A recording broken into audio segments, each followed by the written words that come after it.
Thank you very much, everybody, for being here this morning. My name is Donovan Majid. I will be hosting the event for you today, along with the document warehouse team and all partners involved. And we'd like to welcome you to the Work Smarter, Not Harder, exploring the power of digitalization with files, powered by, of course, the document warehouse. So thank you so much for being here this morning, for taking the time to share with us. I think this event is going to be incredible. When I first walked past a car that had the label files on, I jumped straight into Google to find out what files is about. So I think your advantage is you either know a bit of files already, or you're about to find out quite a bit. So please feel free to engage throughout the day. And if you can, perhaps let's generate some heat and give yourselves a huge round of applause for making it this morning. Thank you so much. So just a side note, I might move up and down from the stage. I was just up here just in case you couldn't see me from down there, but I might be walking around throughout the day. But we have a jam-packed program for you today, and we've combined it with, we have an incredible keynote speaker here today. We'll let you in on what the document warehouse does, what files means. We have some contributions and presentations from our Rockstar team seated to my right. We will meet in a little bit, as well as a panel discussion. And because we love to keep it interactive, I've already spoken to a couple of you, and I can already sense some great burning questions. We'll have a Q&A where you can really engage with the team and ask those questions you could never ask or never ask before. So please feel free to also, if you need to step out, take a quick call to do so. To the back, when you exit the Opera House and you turn right alongside the pond, when you reach the end of the pond and you turn right again, that will be the bathrooms. So please feel free to make use of those. And then we'll have a tea break and also a networking session scheduled also to the back out onto the top terrace on the left. So you're more than welcome to move in and out if need be, but please just take into account the event. So I would love to right now actually introduce our keynote speaker. And if you'll allow me, we used some training technology as part of this event as we were planning. So if you'll allow me to just read, and then we'll get to the training technology that we were able to make use of to work smarter and not harder in the process of setting up this event. So please join me in welcoming our esteemed keynote speaker, currently stationed in Namibia at the Finnish Embassy, representing Finland. With a deep passion for international cooperation, development, and human rights, she is a project management professional who brings extensive experience in staffing, recruitment, and a diverse skill set in project management. She also has skills in communications, team management, HR, sales, and account management. And through her tireless dedication, she has fostered partnerships and implemented impactful projects, and quite a few actually, that have made significant difference in the lives of individuals and communities in need. Her unwavering commitment to human rights advocacy has been a driving force and positive change.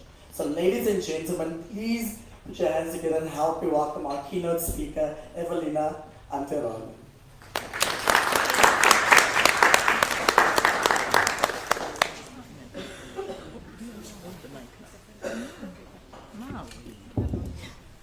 Can you all hear me? First of all, thank you for the great introduction. If I ever need to apply for somewhere, I will consult you for my personal branding purposes. Ladies and gentlemen, very warm welcome also from my part to this event. I think you have a lot of interesting things going on, so I'll try my best to keep it short and put on a context to the collaboration between the document warehouse and files, a Finnish company. So, as you all might know, Finland and Namibia share a long and deep history of collaboration. So starting from over 150 years ago, when the Finnish missionaries came into the area that is nowadays Namibia, and going to the time after the independence, when Namibia actually became one of the most important development partners for Finland. Until now, that we are actually in a little bit of a new situation, since after Namibia's rise to being a higher middle income country, our focus has shifted from the so-called typical development collaboration to more building a new type of partnerships towards business partnership and mutually beneficial collaboration. This is actually backed up very well also by the Finnish Africa strategy that was established by our previous government 2 years ago. So, what I think is that now we're looking for new areas of partnership, and this is where the digitalization comes in. Well, as you already know, the digital revolution is happening right now. It is a huge global megatrend, and it will have a huge effect on all of our lives in the coming years. Well, so one can argue there might be some worrying effects, like, will the digitalization actually replace human beings as a part of the employees? This has been an ongoing debate for a long time. But the way I see it is a way more positive approach to this. Since I would say that by giving people access to data, the digitalization can actually significantly promote the realization of equality, one of my passions, and also human rights. And also, since within this digitalization, we will have a lot more data. And data actually is the key resource that accelerates the economic growth and also employment and social development. So the way I see it is the future looks bright. But, however, since the amount of data is expected to grow, it means that we also need effective data management solutions in the future. And I think this is something where the Finnish technological expertise might come handy. But I'll get to that in a few minutes. About Namibia, I think Namibia has clearly recognized the importance of digital transformation as a critical component of the economic growth, and has been taking steps towards it. And according to the studies, actually, to give you an example, the coverage of the 4G network in Namibia last year was as high as 85%, which is quite good. Also, the internet coverage is more than 50% countrywide as we speak. And these kind of changes, they will provide also the small and medium-sized companies, government, and also the private sector new opportunities to leverage digital technologies for various different purposes, including communication, e-commerce, and also e-government services. However, there is still some work to be done, and I think the Finnish institutions in Namibia should work together in order to achieve these goals. Now, well, for us Finns, we are not really known to be really good about bragging for our own achievements. However, when it comes to digitalization, I can honestly say that Finland is one of the best.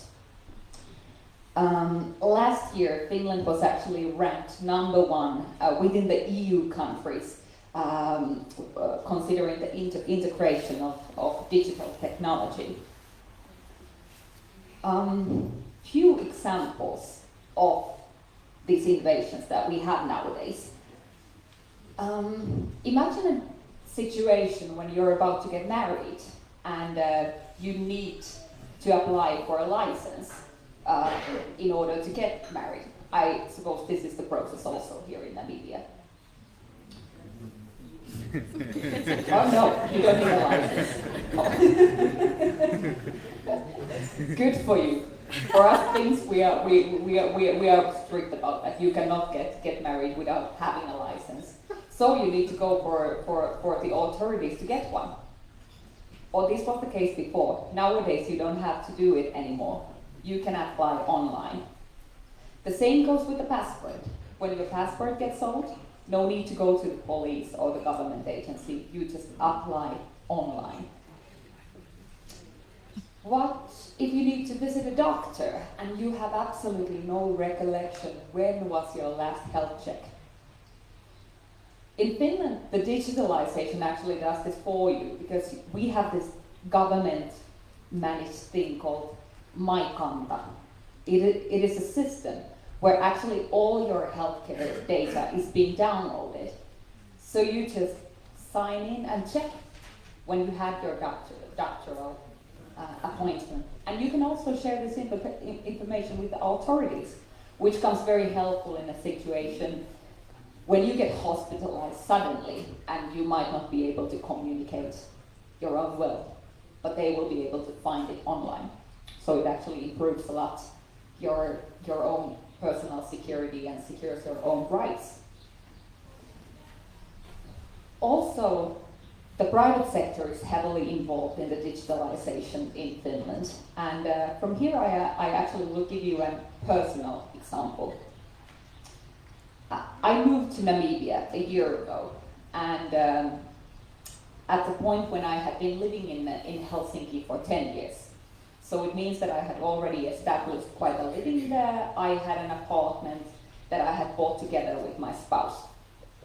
When coming here, we decided that we want to sell the house or the apartment. However, my leave to Namibia was so sudden that we did not have time to sell the apartment before coming here.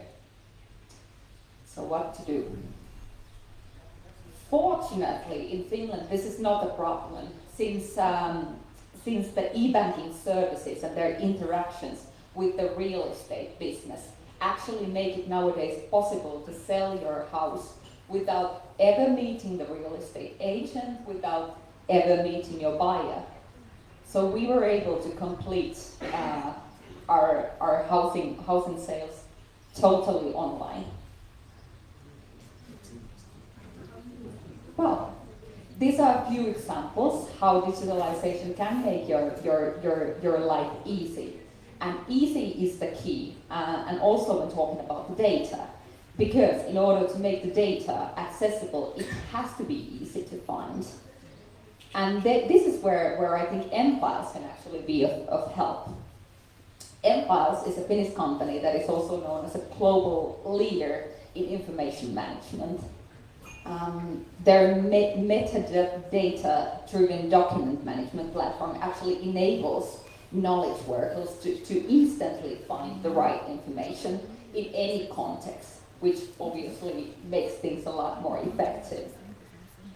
And to this extent, I'm really happy about the collaboration between M-Files and the document warehouse. And I'm sure this collaboration will be fruitful and also provide both parties, the document warehouse and its customers, with a carefree way to safeguard your data, and also to continue to be a forerunner in a case of Namibia's path to digitalization. Thank you.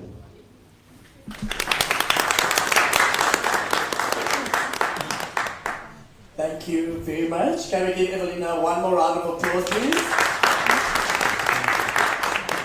So just before we head on to the next part of our program, I wanted to mention as well, you'll see us taking some photos throughout the day. Please don't be alarmed. Also, we are streaming this event online because we couldn't leave out the online audience who were not able to attend here today. And soon we'll communicate where you could find it elsewhere if you want to look back at the event. And then also, I needed to, whenever I'm involved in any events, I always hope to channel my inner Oprah moments. So I can't hide cars under each of your seats or like a great M-Files deal. But what we can do is we're going to do a lucky draw at the end or towards the end of today. So if you have not yet, when you are registering, we would kindly ask that if you can drop your business cards, if you have it here, into the document warehouse box that's in the front. If you do not have your business card here today, no problem. You can use one of the post-its that we have there, and then you can just write your name and your business name on there. It also helps us when we see who attended the event. And in addition to that, we'll also ask a couple of questions throughout. Nothing school-like, so no problem there. And then give away some exciting gifts throughout the day. So please feel free to feel comfortable, engage as much as you can, network as much as you can. And we're here to share our knowledge with all of you. So don't be shy to ask anything. But keeping on that, I would love to direct your attention to the screen now as we have a special message from our partners in Finland who aren't able to make it today. Would you help me?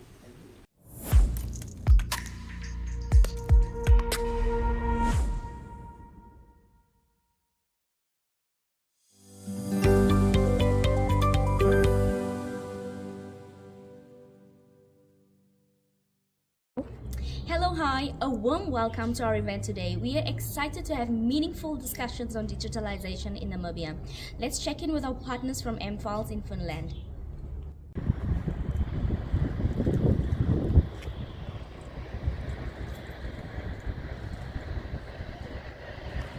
Greetings from Tampere, Finland. This is where M-Files headquarters are based. My name is Lotta Dunder and I'm the new Partner Marketing Manager for Document Warehouse Namibia. At the moment you can see the weather is warm and sunny. Hello, my name is Mikko Pesonen. I'm Senior Partner Manager in M-Files and I'm responsible for partner sales in Africa region. So I have been pleasure to work with the Document Warehouse Namibia over 10 years now, and it has been very nice to see that M-Files business is growing in Namibia as well, and you have reached now the premier partner level during this year, so hopefully the progress proceeds the same direction as well. Unfortunately we couldn't make it this time, but hopefully next time. We are hoping that the positive digitalization in Namibia continues and you are enjoying the event. Happy event there, Walter and Marlies and the others. Bye. Bye.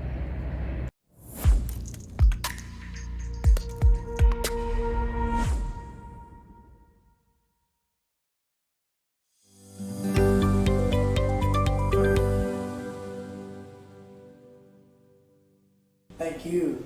So who can tell me where our partners are stationed?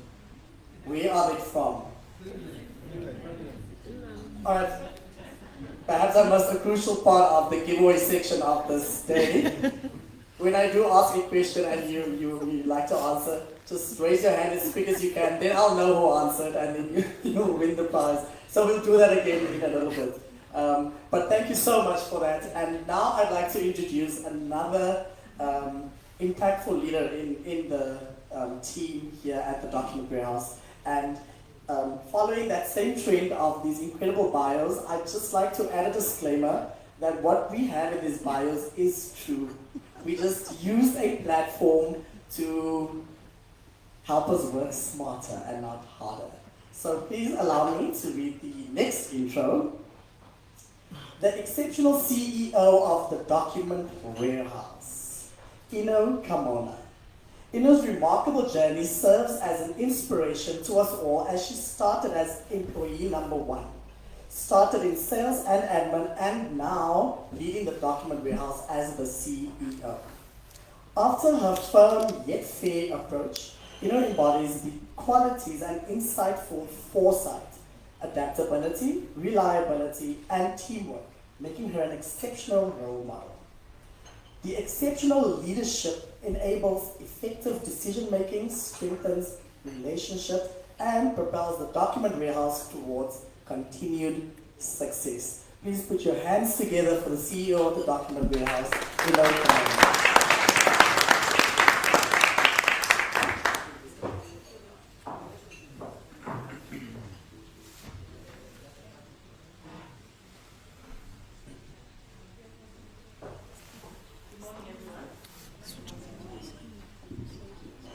There we go. Thank you so much for the introduction. I'm here just to give a brief overview and insight and give you some perspective of actually who we are as a company. All protocols observed, government representatives, captains of industry, TDW clients and partners, distinguished ladies and gentlemen. It's my honor, indeed, this morning to present to you our company's history, vision, and our goals as we move forward. The document warehouse was established in April 2006, and we have grown since then from strength to strength each year. Building on and adding services to our records management base, as our core business, simply as the name suggests, is indeed archiving. We're now providing services in bulk scanning services, providing filing products, on-site filing solutions, training consultancy, data hosting services, and software deployment. We are based in Windhoek, have warehouses in Ongwediva and Walvis Bay to cater for the north and the coastal regions, respectively. We consider ourselves a one-stop shop solution in the records and management industry and field. We are definite firm believers in a solution-driven approach with all our services that I'm extremely proud to cater to over 600 clients spreading across the private sector, public sector, NGOs, and parastatals. Our achievements thus far include 400,000 boxes in storage, 900 million records processed and in archive, 75 million scans processed with a capacity to scan 1.1 million pages a week. This year, in an effort to broaden skills and scope, we acquired a major share in ID Today. Our workforce is dynamic, young and vibrant, as you will see. We are currently 77 employees strong. Our directors and shareholders are firm believers in cultivating local talent, giving opportunities and training and growth in experience to tech-savvy and tech-loving individuals to grow and develop with us. We are indeed equally proud of our partnership with MFiles. Using the archiving and records management background, this was a natural fit for us, and an effective and inevitable next step. This event will showcase our flagship software product and solution, MFiles.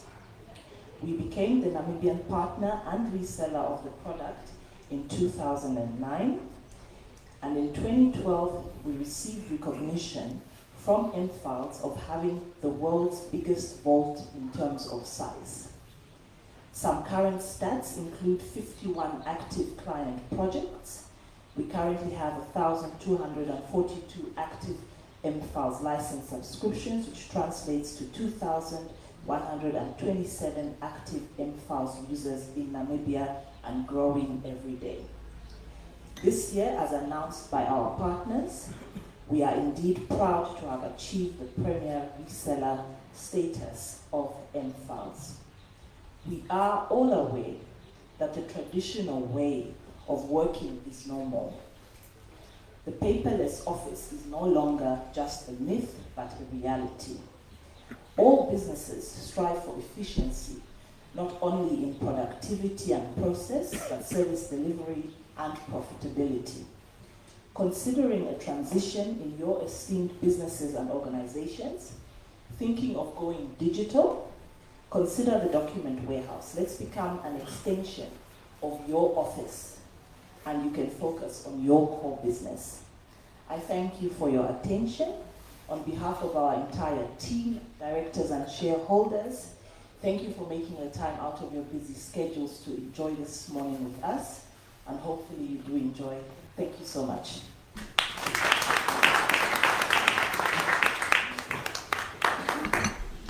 Thank you very much. So who remembers, and now I need you to raise your hand if you're looking to answer. When you raise your hand, feel free to just shout it out into the crowd. How many scans have been completed at the document warehouse till date? Yes? You can shout, you can just raise a shout, yeah? Say again. Not quite accurate yet. Yes, we have a winner.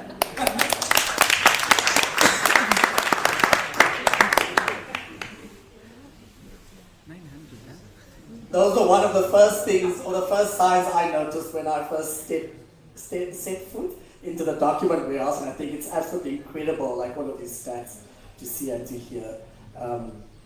So thank you for sharing that.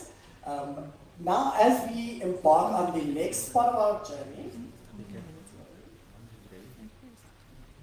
in our program, I'd like to mention that, as we here today, 4 M files, and the document warehouse took quite some time in setting up this event for us, but it wouldn't be a good start if we didn't start now this next section of the program with what M files actually does mean, and what it could mean for you in your business. So I would love to continue with my epic introduction, if I do say so myself.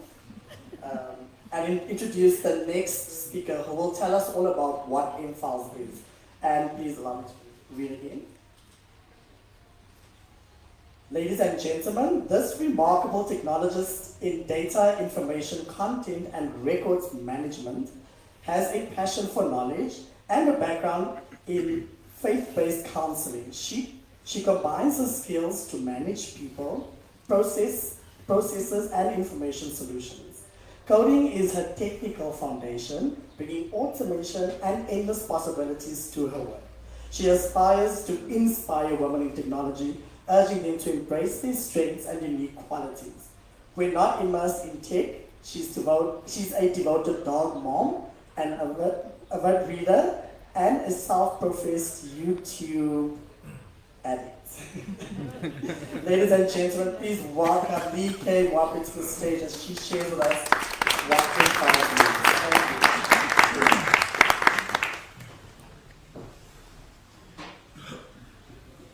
Okay, good day, esteemed guests. So in my short and brief presentation today, I'm going to try to answer the question, what is M-Files for us?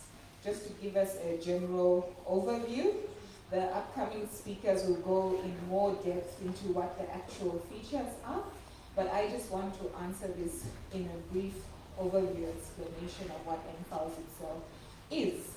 So in a nutshell, and in one definition of M-Files, M-Files is called an intelligent information management system. But I'd like to unpack what information management means today. And for us to do that, we need to go back a little bit. So if we go decades and even centuries back in time, when it was necessary to start identifying and categorizing records, even if it was on clay tablets or on parchment or on scrolls, these needed to have been kept in a certain place and to be kept secure. And this was in a physical location. With the age of computers, what we saw happen is that these records now needed to be managed in an electronic records management system. This brought about a term called ERM. After ERM, what happened is that we saw the need not just for records to be categorized, a record being a final life cycle where a document ends up, but also for us to be able to manage documents along with records. So in came the term EDRMS, which is Electronic Document and Records Management Systems. So since then, there are usually a lot of terms and acronyms that float around to basically mean the same thing, right? Some of you maybe would have heard of ECM, which is Enterprise Content Management. There's DMS, there's CSV, XYZ, ABC, you get it. There's so many terms that are being used out there to try to encapsulate what the meaning of this industry and what it has changed to represent over time. So when MFILS calls itself an information management system, we just need to be on the same page with our understanding of what that means for us today. And there are certain components that need to be taken into account when thinking of what is information management itself and what is the evolution of information management today. So I'll go through these certain aspects in brief, and upcoming these will be dealt with in a closer and more detailed manner. One of the major things with information management in this age of being in the digital era is that clients and employees are using their digital devices more and more, so they're expecting their experience with work and with information to be as smooth as as smooth as it is in their everyday life. And as they are creating more and more content, as Evelina also touched in, there's now this vast amount of data that we are handling. So this vast amount of data needs to be managed as well. And that's another consideration to be taken in place when it comes to talking about information management. But now the more vast information gets, and this data that we are storing, the more complex it's becoming as well. So how do we analyze and how do we understand and how do we extract from this information essentials that we need to get out of it? With this, we saw the rise of AI and machine learning as well. So an information management system these days needs to take this into account as well. Once it's analyzed the data doesn't just stay in its respective system, but this data needs to be shared, whether it is within the organization itself or whether it is with external clients outside. This information needs to be able to move, and it doesn't matter where the people are, wherever everyone is working from, this information needs to also be accessible. And in doing all of this, this also has to be done considering any compliance standards that need to be adhered to. In this day and age, compliance is now a big thing, especially here in Namibia for us as well. Organizations have certain standards, policies, regulations that need to be adhered to. Information management systems need to take this into account. They need to be flexible enough and not rigid to accommodate all these changes. So when we're talking about information management today, just think about these components that we have raised, and this is what we need. So when MFILS says that it is an intelligent information management system, it has taken into account all these different aspects. The company itself is an innovative company, and it keeps up with all the trends that we've seen so far. And one of the things about MFILS as well is that it sticks to its main core product or main core function of managing information. It knows what its strengths are, and it continues to build on that and continues to evolve in that space. So among the many wonderful features, I just wanted to quickly highlight one of them here right now, which has to do with integration. And just to show you where MFILS knows where it's best and how it sees itself with complementing other systems that are around it. And this other system or ecosystem is actually Microsoft. So most of us use Microsoft products in our day-to-day, Outlook for our emails, SharePoint could be saving some of our files and we're chatting in Teams. So mFiles actually complements Microsoft very well. And this increases user adoption because you're already so familiar with using your Office applications. Sometimes it's not even necessary to do any migration or to leave your application, but you have access to the same information and you have the benefit of the power of mFiles and automation if you build these two systems up together. So with this, mFiles has really established itself now as a big competitor in the market space, and this has been recognized by industries alike. Gartner, which is a research and consulting firm, has placed mFiles in the past couple of years as a visionary in its field. But apart from Gartner, mFiles in the last year has received a lot of recognition and awards because of its field in what it's done with artificial intelligence in the software itself, and just in the space of SaaS, software as a service company. It has also been recognized greatly for that, and it doesn't hurt to just know that mFiles is a great place to work at. Okay, but apart from that, so most recently, for me to just explain this slide, I need to give two definitions of two mythical creatures. There's a unicorn and there's a centaur. I don't know if you've heard of these terms or are familiar of them. So a unicorn as a mythical creature is a horse with a horn, right? But in business terms, a unicorn is a startup company or an older company that is very innovative, that has been valuated at $1 billion US. Okay, so now here comes a centaur. A centaur is also a mythical creature. It's half human, man at the top, and half horse at the bottom. This is a centaur. So this term has been popularized recently by a specific venture capitalist firm in America. And what they say is that sometimes not just the valuation is important to consider the success of a product or a company, but the revenue of that company is also something to look at. So what a centaur is a startup company or a company that has been in business for a while that's very innovative, that has reached $100 million US in annual recurring revenue. So it was announced in May this year that mFiles actually reached centaur status. So this just comes to show that the product as mFiles itself is well placed in the market. It's a viable product. It is very profitable, and its customer base is showing exponential growth. With its over 500 customers all over the world now, in various industries and fields, and we here in Namibia and the document warehouse as proud sole resellers of the product in Namibia itself are helping clients now customize their solutions in any industry that they are in. The beautiful thing about mFiles is that it can be tailor-made to your specific processes. You could be in the energy sector, you could be in government, you could be in finance, but it can be tailor-made specifically to the way that you do things. So this is the power of mFiles, and I hope it answers the question, what is mFiles? Thank you very much.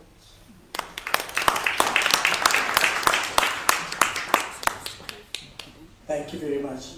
And what the mention of the mFiles being global, it wouldn't have been complete if we didn't mention about how of the potential challenges or current challenges and problems that are encountered in the Namibian context. Because as great as technology is emerging around the world, we obviously have to be realistic on what is happening on the ground here in Namibia. And our next speaker will help shed light on that. I do want to mention that because we'll have the panel discussion and the Q&A towards the end of today, you are more than welcome to note down your questions either for the networking sections of today or for that Q&A afterwards, and then you can feel free to engage with our team. So our next speaker is a true trailblazer in the realms of both corporate and entrepreneurship. As a digital sales manager at the Document Warehouse, she has successfully utilized digital solutions to drive sales and empower organizations to connect with the next generation of change makers. Chantal, who is next to me, his dedication is fostering innovation and inclusivity is evident through her active involvement in Dololo, a vibrant community of entrepreneurs and game changers. Today she is here to share her expertise and insights on the topic of the Namibian problems and challenges faced. Everybody please welcome Chantal Clausen.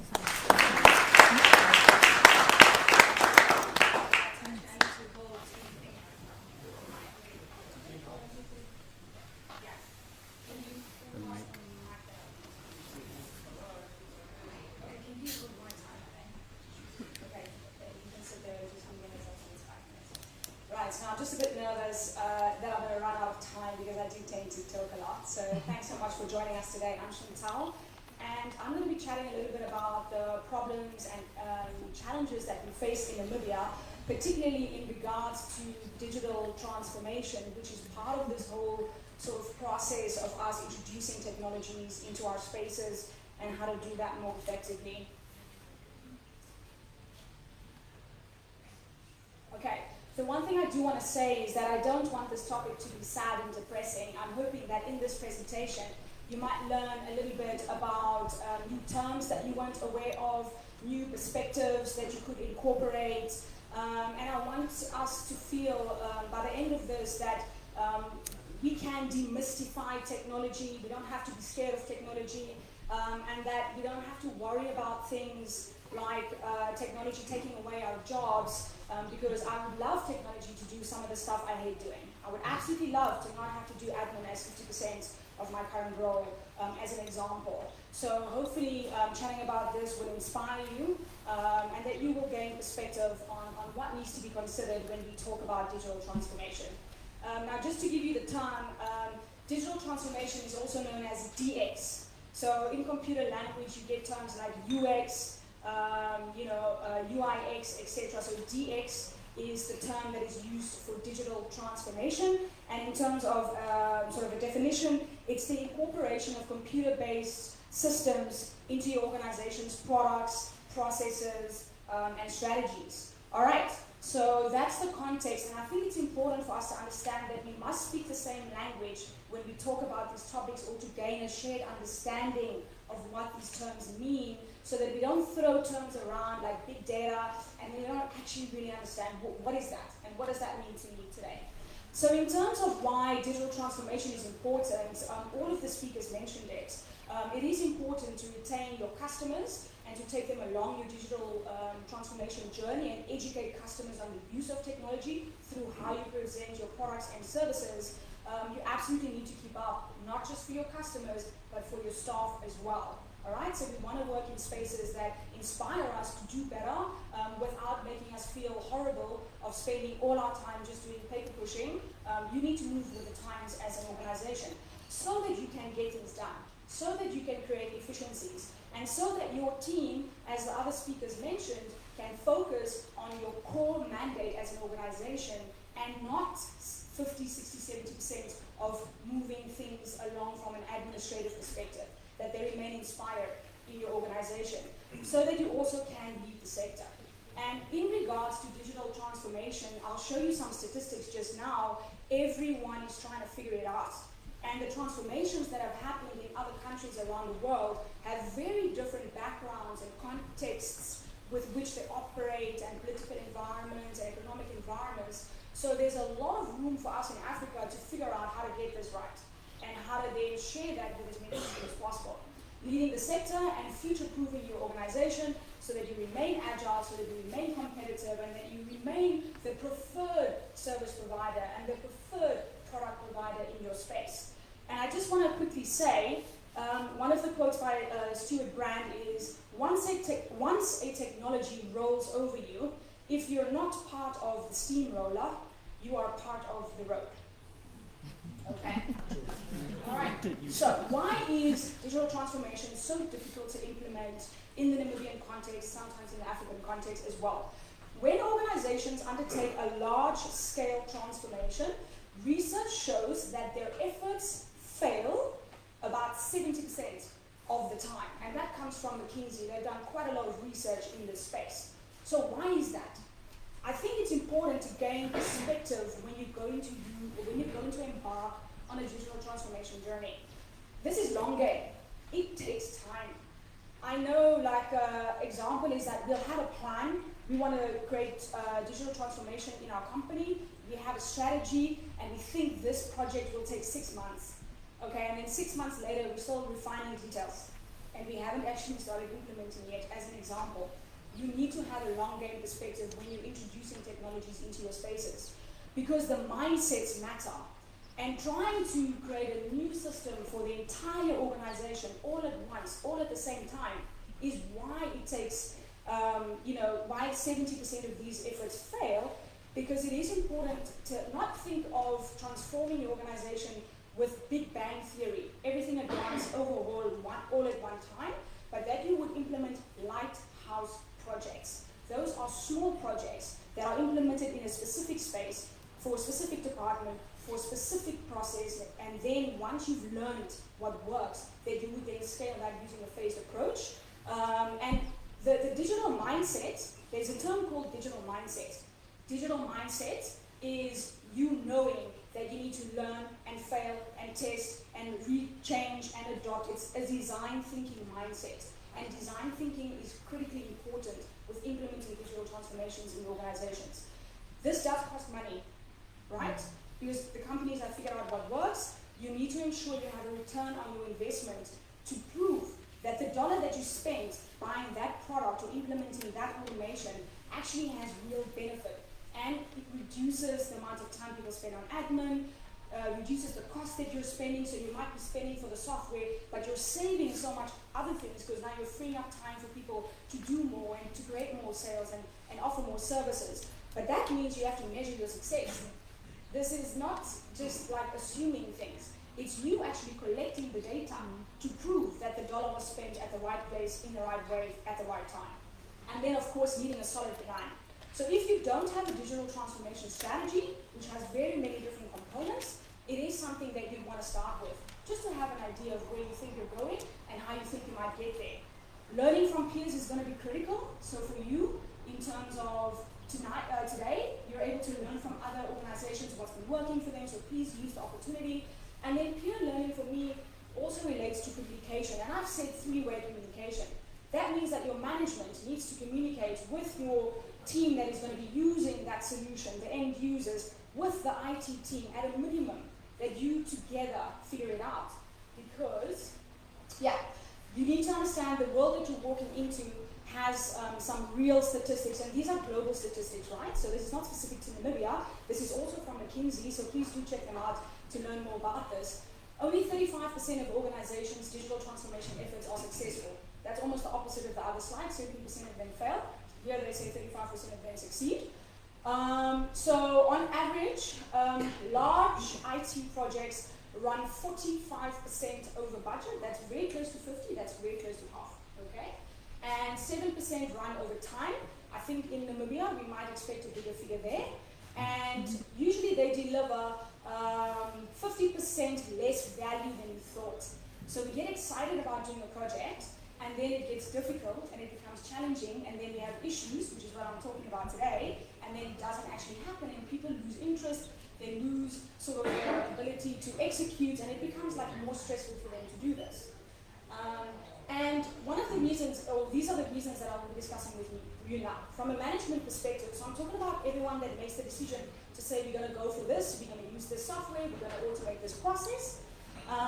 What management faces is that it's not always their exact expertise. Like if you're a manager of an organization, it's not that you have a background in technology or computer science or information systems. So that in and of itself can be an actual challenge. And I've thrown a lot of terms to you today, DX and digital transformation, and there's a bunch of terms like digitalization and digitization. These things are different. Big bang migrations, lighthouse projects. I literally had to learn this walking into Virtuous in October, because I knew nothing about any of this stuff, like in the context of the space that I'm in. So educate yourself and learn about what you need to know for yourself as a part of the management team, and start educating your staff members as well. Managing the budgets is really tough because your budgets are what they are, and you can't ignore just because, out of nowhere. It is very challenging for organizations to deploy the money at the right place at the right time. So you need to consider this as a challenge. Adoption is an issue. So Lee mentioned a little bit about adoption previously, that people resist change. And it's difficult if you're doing something a certain way to all of a sudden change that. There are degrees and PhDs that you will get in behavioral psychology.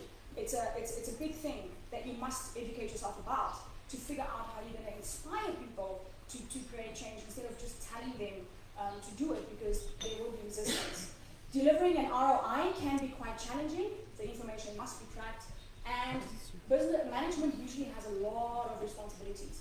Okay, they need to consider business continuity, retention of customers, staff, the bottom line, and they don't really know about the field that much. So it's hard for them as well, because sometimes we do tend to point fingers and say that they should do better. It's tough for them too. From an employee perspective, we've discussed change is quite difficult.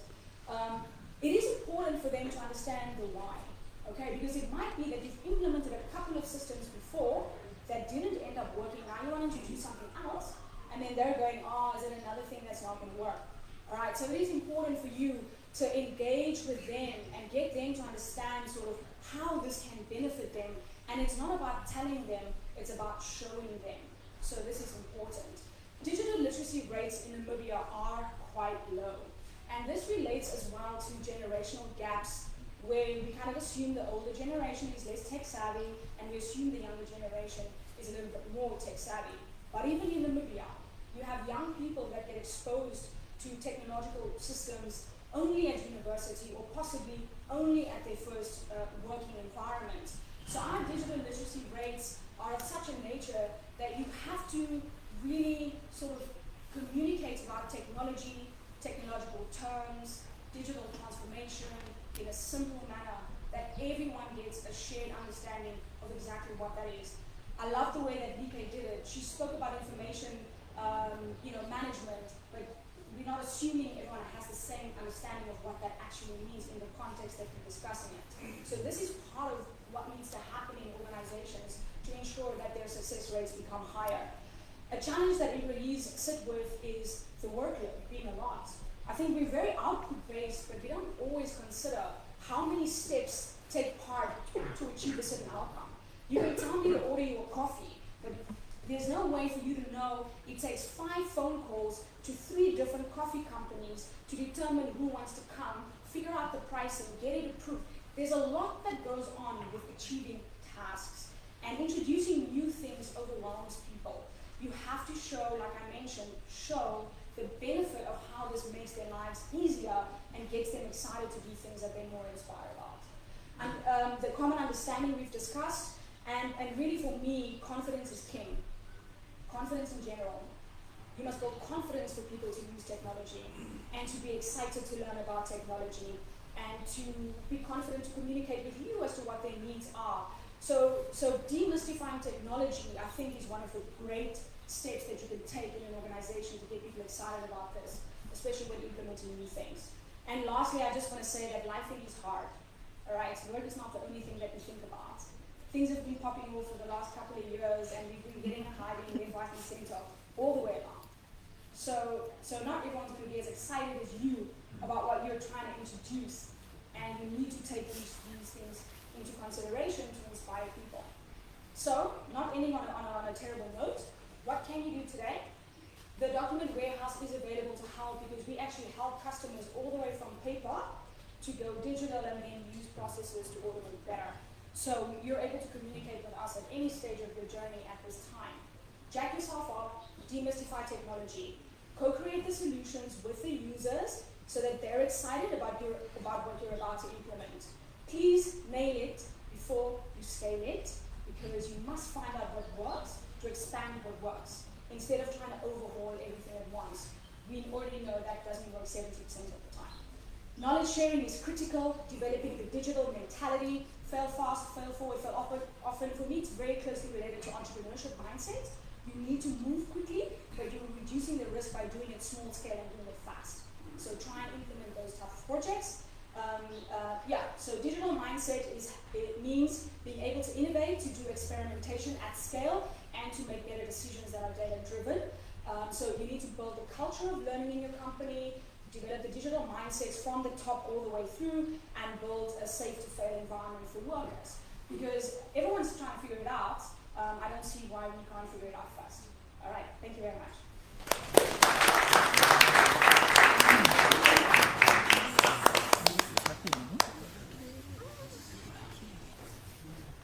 Thank you, Chantal. Thank you very much. Just quickly before we gear up our next speaker, who can tell me where the head office of the document warehouse is? In which city? Yes, maybe in the blue coat? That is correct. Just making sure that you're also here. Oh, yeah. Was that one too easy? Number of hands that went up. I'll speak to the people in charge. All right, ladies and gentlemen. So going from what is currently being experienced as a challenge around digitalization in Namibia, our next speaker here today is a gentleman that we'll welcome to the stage. And I'm thrilled to introduce that he is going to present today the emerging trends and technologies in the IT sector. Because what those challenges and problems we might face, there are also trends happening globally that might be of benefit to Namibia. So with a decade-long career as an educator and administrator in the IT industry, he brings a wealth of knowledge and passion for driving IT growth in Namibia. His motto, which reads, "In whatever you do, find what makes you happy, excel at it, and then make it yours," reflects his unwavering dedication to excellence. Today, we have the privilege of learning from his expertise and insights that will help shape Namibia's digital landscape. Ladies and gentlemen, please welcome Rafael Maletsky.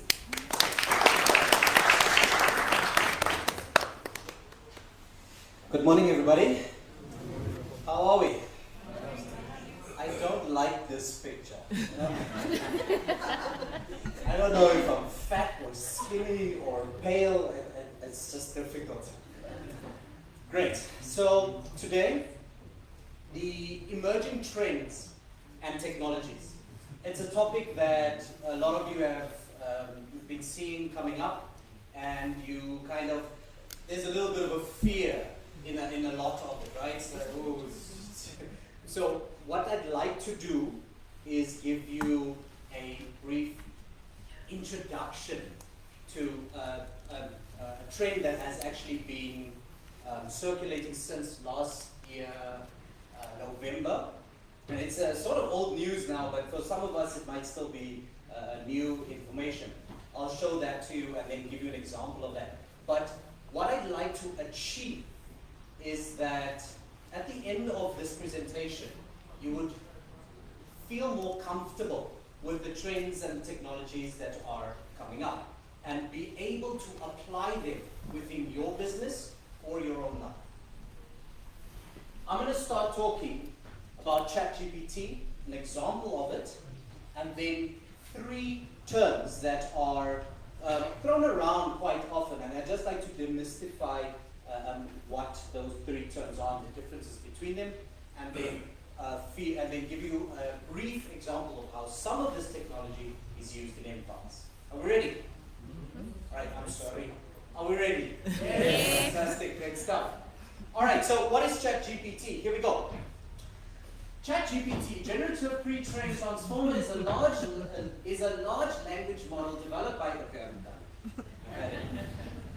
how much of that have you got so far? Those of you that are fast readers, so my guys over here say, yes, I'm ready, I've got it. So the thing about ChatGPT is it's quite, you can take a topic and explain it in quite a complicated way. But I don't like that. I'd like to take complicated stuff and make them simple and easy. The 5-year-old version. ChatGPT is a really smart computer program that knows a lot of words and can talk to you in a way that's easy to understand.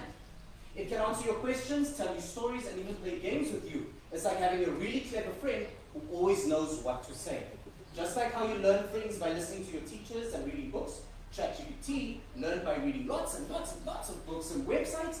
It's like a super big brain that remembers everything it has ever read or heard. So when you ask it a question, it thinks really hard and tries to give you the best answer it can. Isn't that cool? Now, for some of you that are not 5, what we'd like to explain here is a complicated item was turned into very simple explanation. Even children would be able to understand this. I remember I actually read this to my son and I asked him, is it cool? He's like, yes, Daddy, let's try it. So let's do that. I'd like to open up ChatGPT. And this tool is online and web-based. And I'm going to ask it to write a letter to my boss for a day off. And what I'd like to do is I'd like a volunteer to also write that same letter. May I have a volunteer? Anybody? There's a power bank involved.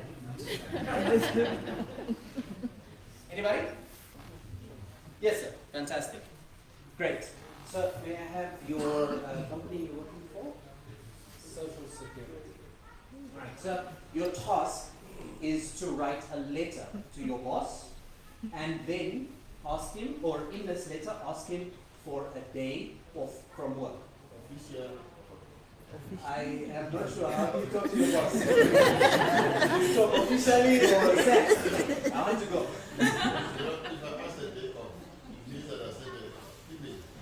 I see. Right. Let's do this.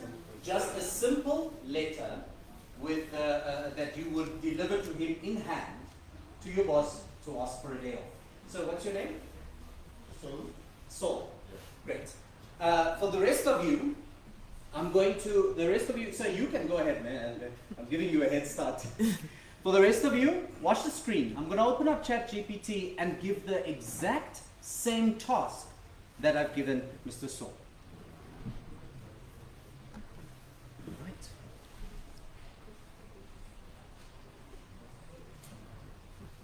Now, of course, let's see.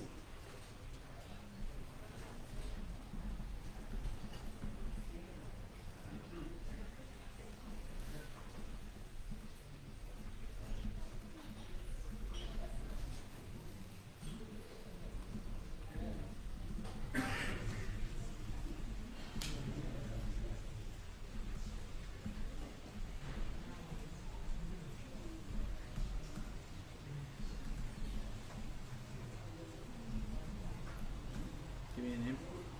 Yes.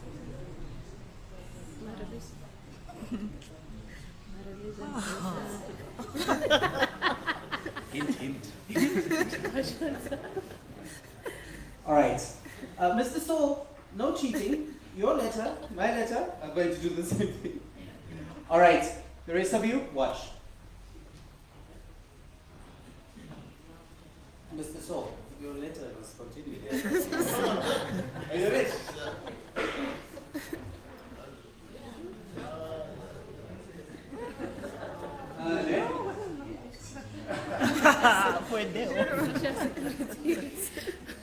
All right.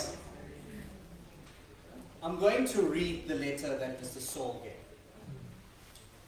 I said it's George Francois. Mr. Saul started his letter with, "Dear Madam." It's 2023. Anybody can. May I please be allowed to take the day off? Or, I am taking the day off.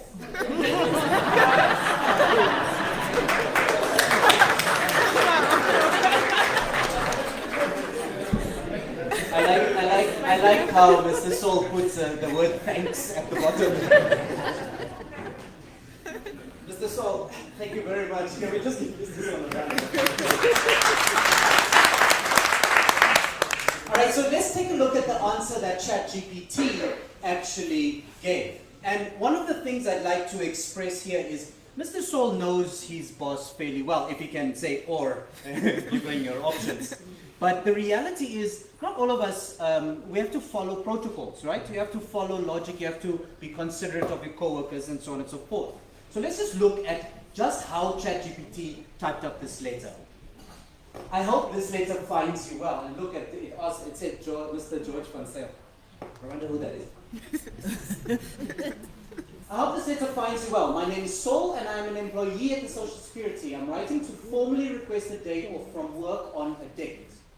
I believe that I have accrued enough paid time off to cover this absence. The reason for my request is, briefly explained, or you may take this out, I understand the importance of maintaining a smooth workflow within the organization, and I assure you that I will make all the necessary arrangements to ensure that my responsibilities and tasks are taken care of during my absence. I'm not going to read the rest of it, but do you already see how it's encompassing items that Mr. Sol didn't even think of? The boss is already thinking, wow, this guy's actually considerate into thinking that his work, is he's paid for HR? Is he's paid? Does he have enough annual leave?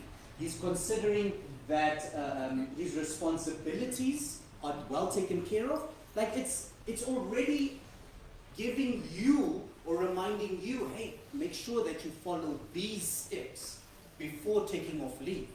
Doesn't this, let's be honest here, and if you don't know Mr. Sol directly like that, would you not be impressed with this employee and actually already feel, you know what, just because of this letter, there you go, my brother. Right? So I'd like to explain something. This did not replace Mr. Sol. This made Mr. Sol more valuable. It made him more relevant. He used a tool to make himself better at his job. This was something that I punched in right now. And then this is what comes out. You put in a little bit and quality comes out. Is that cool? Yes. Yeah, great. All right, I'm going to switch back to my...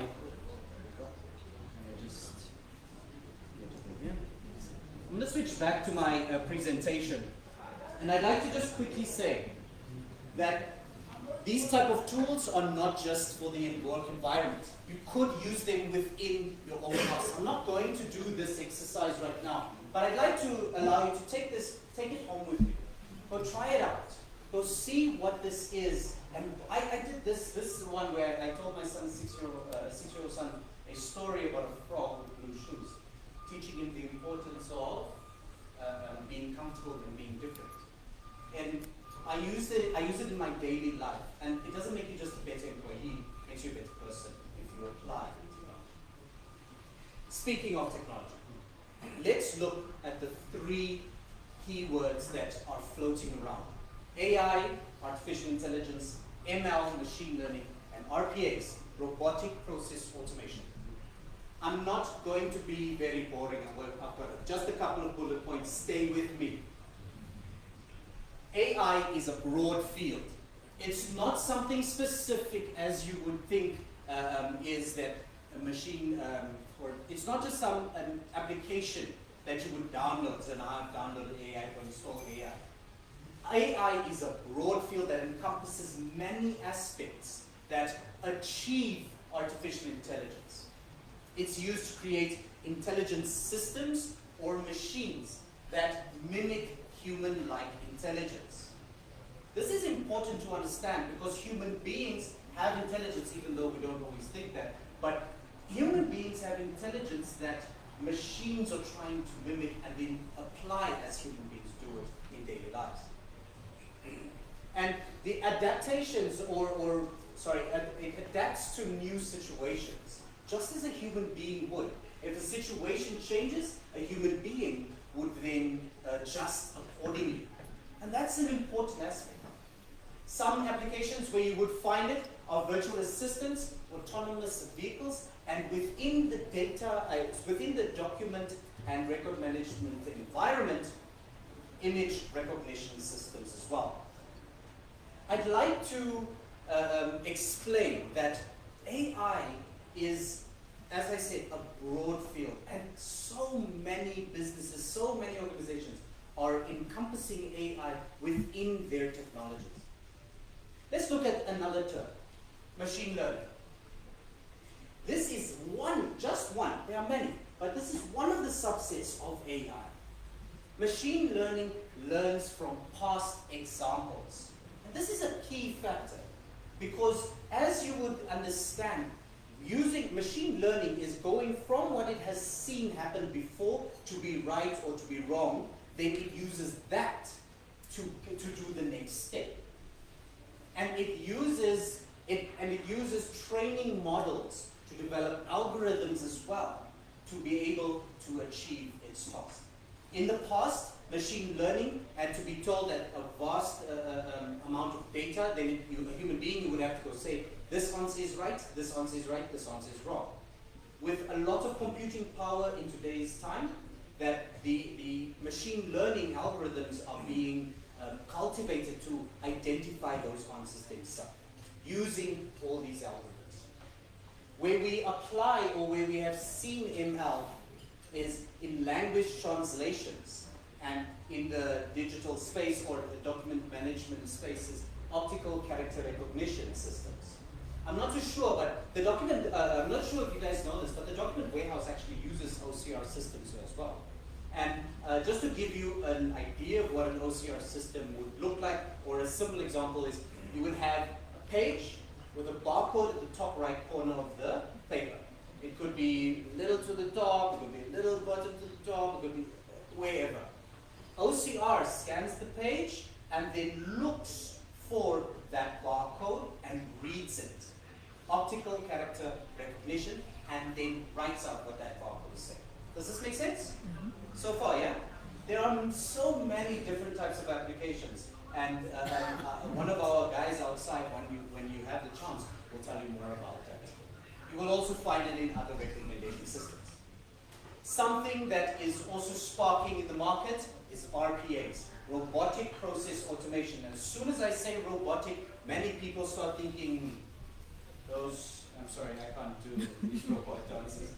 But there are many people find that they think that it's a robot doing something, a physical robot, trying to move something around. But this is not what we're talking about. RPAs are what we call software robots or bots.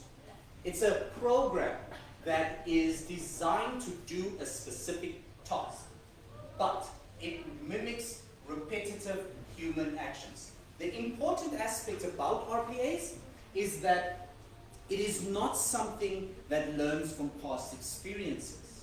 It is not something that thinks or tries to mimic human intelligence, but rather repetitive human actions. Copy, paste, type, enter. Copy, paste, type, enter. Yeah, see? AI. I had adapted to the change. So what it does, it aims to reduce errors and improve accuracy. Why am I saying, why is this specific to this? Because as you see a human being that has to do one specific job, doing the same type of thing, I copy this document, I paste it somewhere else, I rename it to whatever today's date is, and then I send it to somebody. You have to do that every single day, over and over and over. And what happens is, you as a human being, you get bored. It's tedious work. You start lacking. You start thinking, I'm going to name the date now with just it's the 7th of this month. I'm not going to put the year anymore. I'm not going to type it out the same way. I'm going to leave out the spaces. Today I'm going to send the email later on today. I'm tired now. So with RPAs, the job gets done specifically as it was intended, exactly the same way, without fail, except for a power fail, but without fail, no changes, exactly as it is. Does that make sense? Yes. And RPAs can be used in so many applications. The example when they use it in the company? RPAs are, yeah, you see, it's actually quite interesting.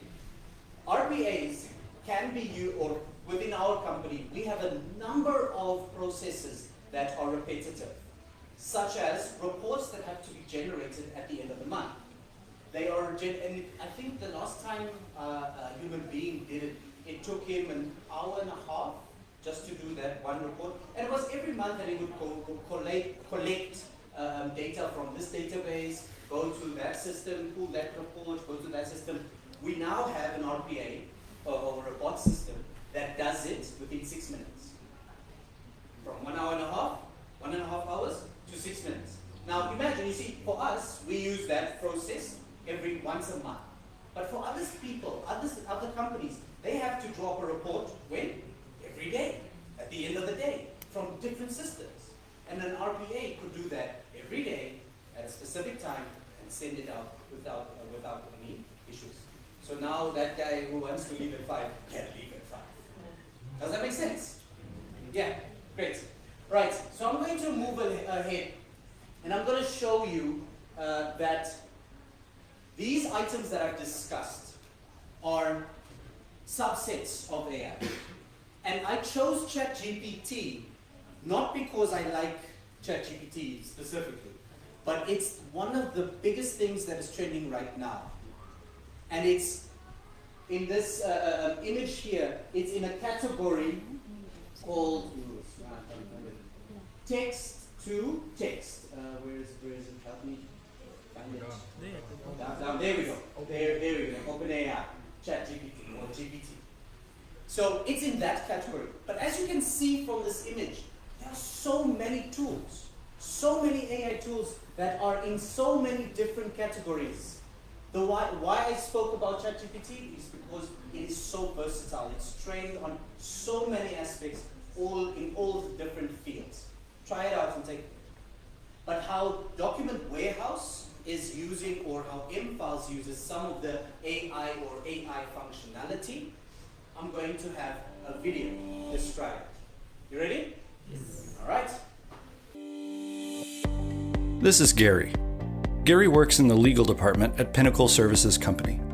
Pinnacle faces the same challenges that most businesses do: how to access and manage the ever-increasing amount of documents and information across all their business systems, and how to distinguish business-critical data from the clutter. The problem is, almost every solution requires an expensive and time-consuming migration. Usually by the time it's implemented, it's already out of date and it doesn't work well with other systems. Then Gary found mFiles, a solution that helped to get control of content and information on day one. mFiles connects to existing systems, like network folders and SharePoint. mFiles also makes those systems more intelligent by adding metadata, version control, and workflows to the content. This goes way beyond enterprise search by providing him with a 360-degree view across all systems to show context.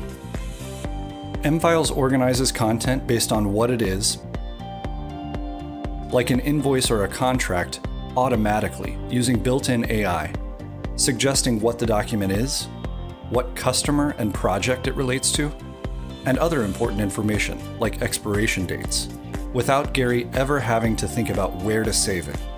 mFiles can also automatically kick off a workflow based on the type of content, like the contract approval process, to ensure that contract terms are reviewed and approved by the legal team before signing.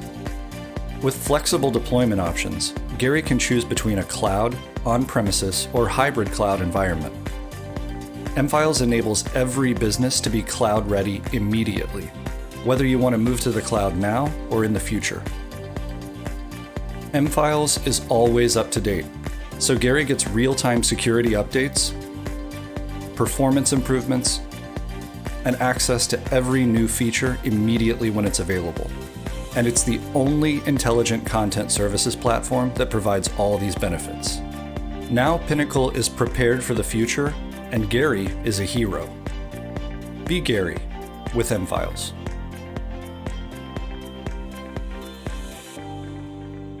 Thank you very much. Thank you very much, Rafael and Mr. Saul. Thank you for contributing to that.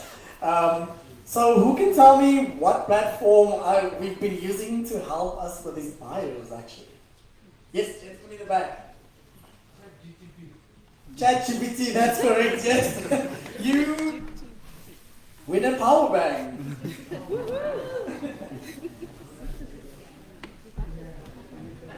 So, and without further ado, we'd like to invite our last speaker for the day onto the stage. And if I may, I'll use the last bio generated by ChatGPT. And just to mention again, it did not make up any of the key points of these introductions. It was all fed with facts from us. So Salma Beatrice is a senior solution architect at the Business Warehouse. She brings a wealth of experience in MFiles, Lean Six Sigma, Agile Project Management, Enterprise Architecture, Systems Integration, CRM, and ERP systems. Also UX, data analysis, and business process automation. With her profound understanding of electronic document records management systems, Salma is highly regarded as a sought-after solutions architect. Her invaluable insights on the latest trends and advancements in the document management and enterprise solutions make her a valuable asset in the field. Welcome, Salma, everybody. Hi. Are we fine? Yes. But why are you guys not smiling? All right. Thank you, Donovan. I felt really powerful. But yeah, we shall see. I leave by the statement, if I cannot make you smile, then I must better your work to make you smile. What I'm going to offer you today are the features of MFiles. Some of them you have heard, but I want to dig a little bit deeper into it. But you also get to discover the practical side of things when you do the demos later on. Okay, I try to use the methodology of showing images that I have seen around. As a solution architect with a document warehouse, I have been to almost every office, almost every industry. I know what people are doing in government, the banking sector, parastatals, agencies, and everywhere. I know who is guilty, I know who is innocent, I know who is progressive. But first of all, before I get into what I need to say, how many records managers do we have in the room? Record managers or enterprise records managers, registry clerks, and so on. Interesting. Yeah? That's the one thing that companies in Namibia or almost everybody else looks at the registry room as just that place where we take the documents or we get the letters and so forth. Today I want you to understand the significance in records management, that it should be the one thing that drives your strategic objectives. Every year you draft budgets, a portion of an amount is sent to somewhere, but based on what if you do not even know what data your organizations are screening. So let's get into it. The first thing that we have there, it says, can I have it anywhere at all? So MFiles itself, like it was in the part of the video that Rafa had played, it can be deployed both on the cloud. Now, when we come to our government, do we have the MICT representatives? Go find them. So when we come to our government, many times we are stuck with, we are not allowed to have our information or data beyond the borders of Namibia. MFiles can be deployed on the cloud, but the cloud is the document warehouse acting as your host of data. We take the responsibility off your shoulders, we host the data for you, and you access it as though it's a cloud deployment. That means that the data is within the borders and the jurisdiction of the Namibian government. Additionally, you can also have it on-premise. On-premise means that you have the advanced IT infrastructure to host the system.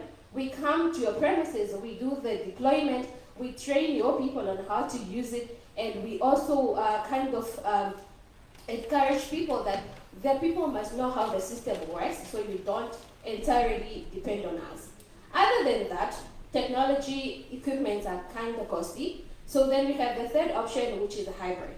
Hybrid is your dynamic daily to day data. You are working on those contracts which are still not expired or are going through the signing and validation process, hosted on your premises. And then the rest of historical data, we host it at the document warehouse. So you have a combination of both hybrid and on-premise.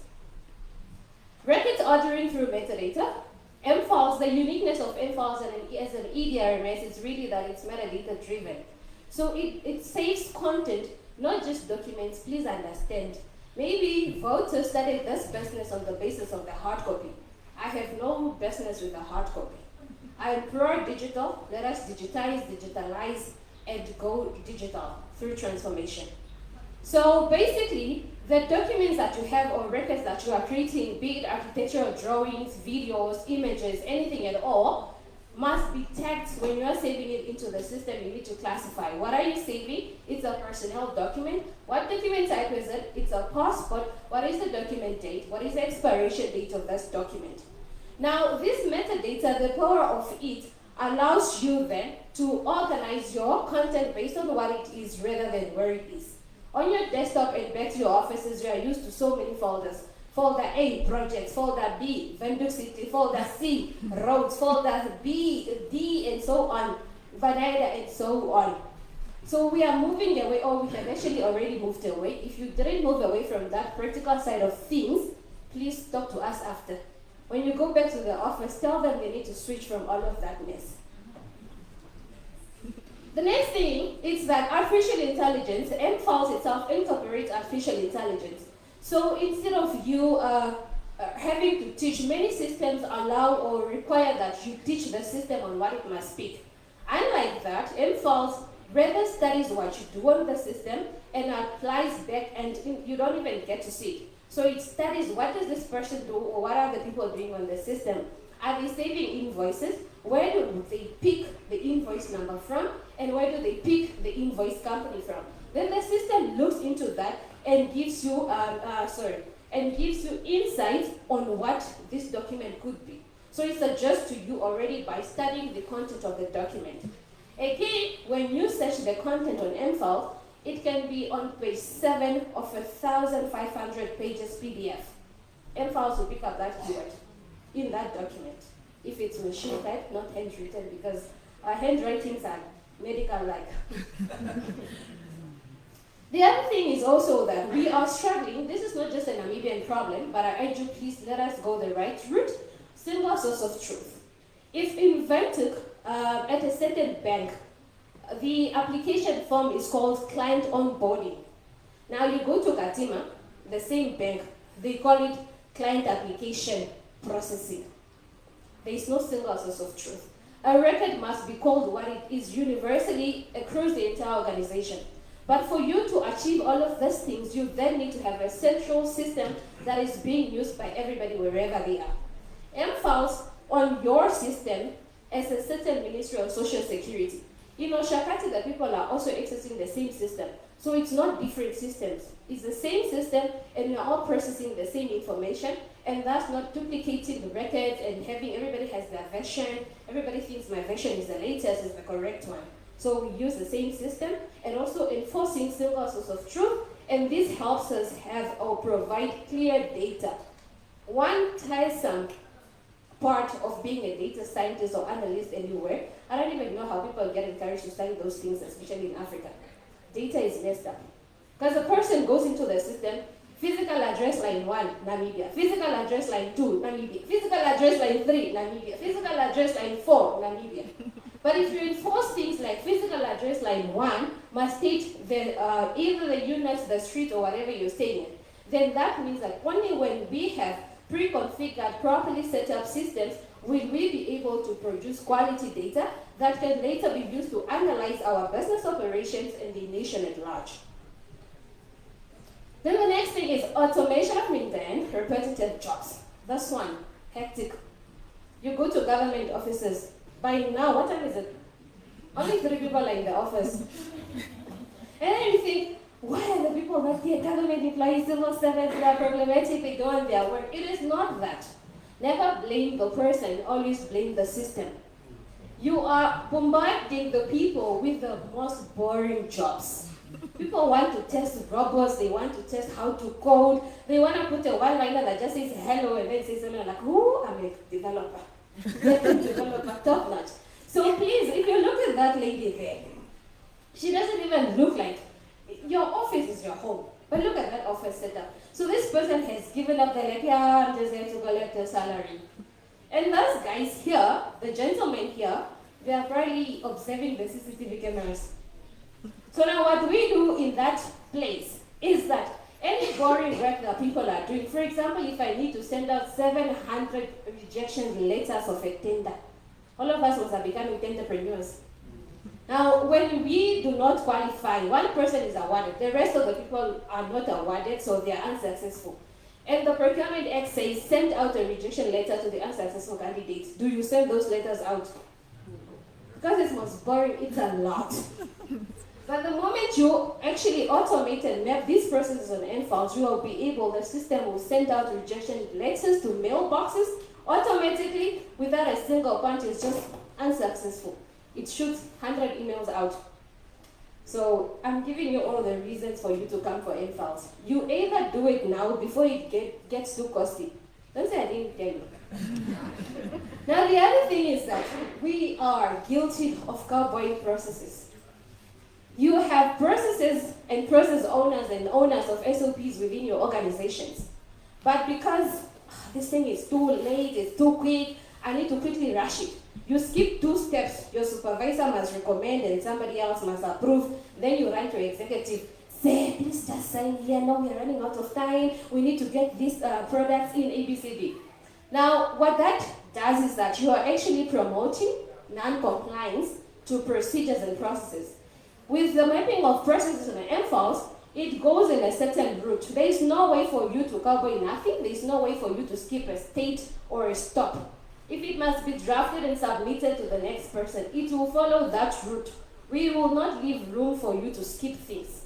Then, and additionally to that, you are also able to assign tasks automatically in the process. So if it knows that instantly when you say submit, this item must go to your immediate supervisor.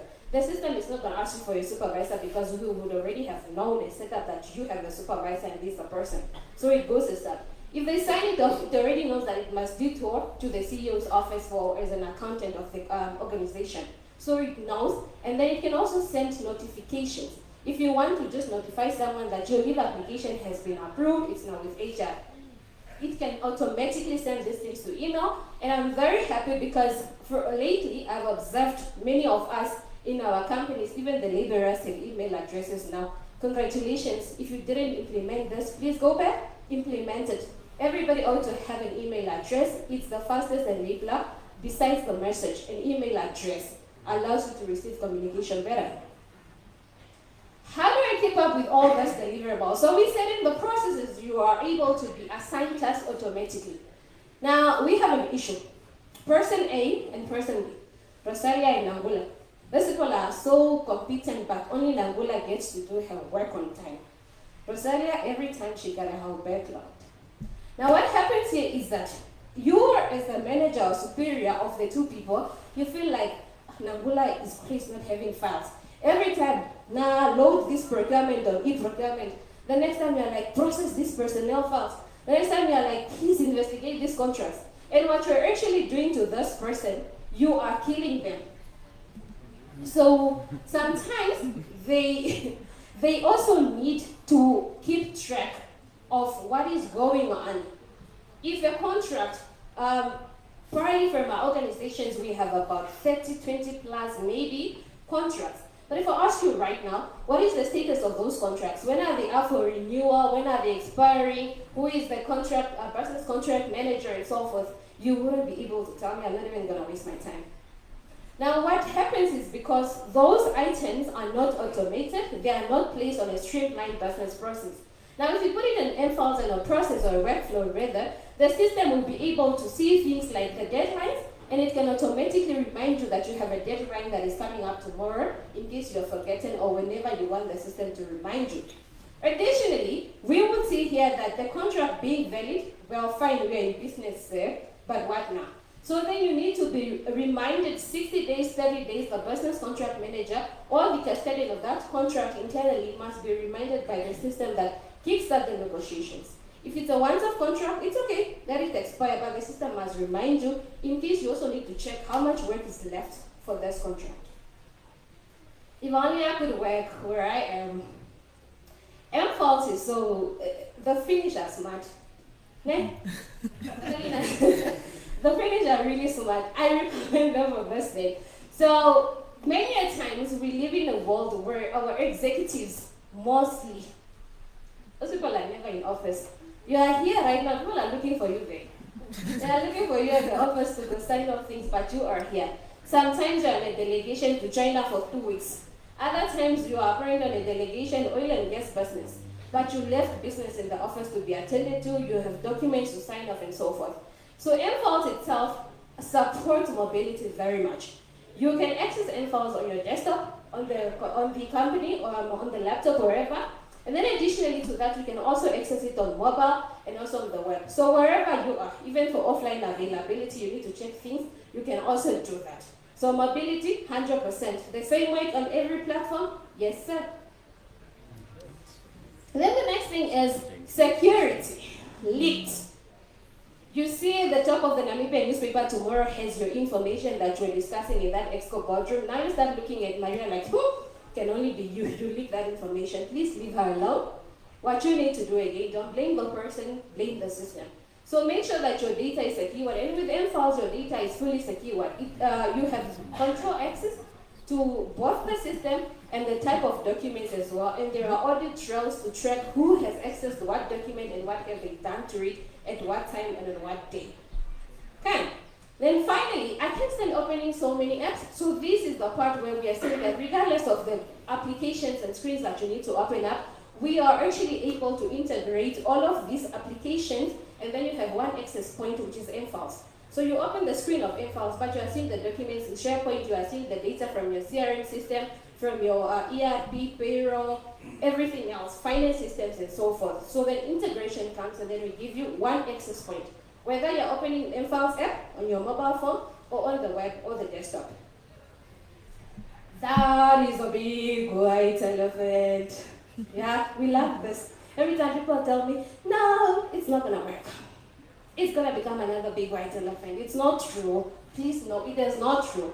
So a big white elephant is known to be a position where you're required to have hefty investment, but it unfortunately does not yield you the benefits you need. It's useless, but you must spend on it. That is not mFiles.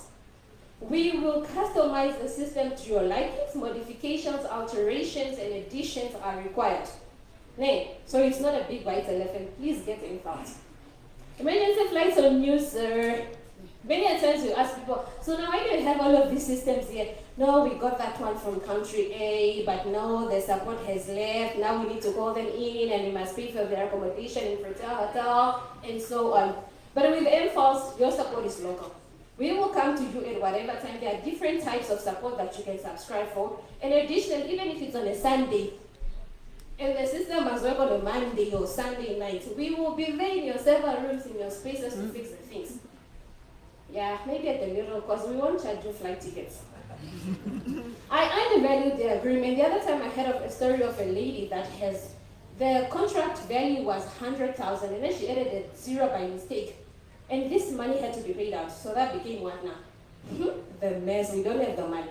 But out of all, please allow the system, mFiles is able to actually look at your, especially the calculations, yearly lease incrementals and evaluations per year automatically. It can calculate your contract end date, all automatically done with just the input of probably the start date and then the duration, so it puts that out, your initial lease and their escalation. Then it calculates the rest out for you. Will they stop overloading me with work? So with the assignments that you have, you are also able to do workload balancing automatically. The system says that Maria got 5 files last time, Selma only got 3. So by default, even if Maria only has 1, it takes this to Selma, so that you do not overwork the people. Print, courier, cost, store, manage. With your hard copy, whether you go digital now with me or not, you will lose money. So first of all, your printers are maintained. The paper you are printing out must be managed, it must be stored. It's all cost that is of no use because you don't even know what the documents have to say about it. But if you digitalize these things, it means that you have metadata, which is data that you can pull out for yourself. So better go digital now, eh? That paper must leave Katima, and the person is here waiting for you to approve their home loan. So you have added 3 days of just shipment for no reason, and now people are complaining because your business turnarounds are 35 days in total when it could just be 2 days. Please reconsider. Second last, we have the Expo Regulators Monthly Report. So out of the data that you are putting in MFiles, the metadata, the tagging that you have, in the end, you are responsible to so many regulators like Bank of Namibia and any other type of regulators.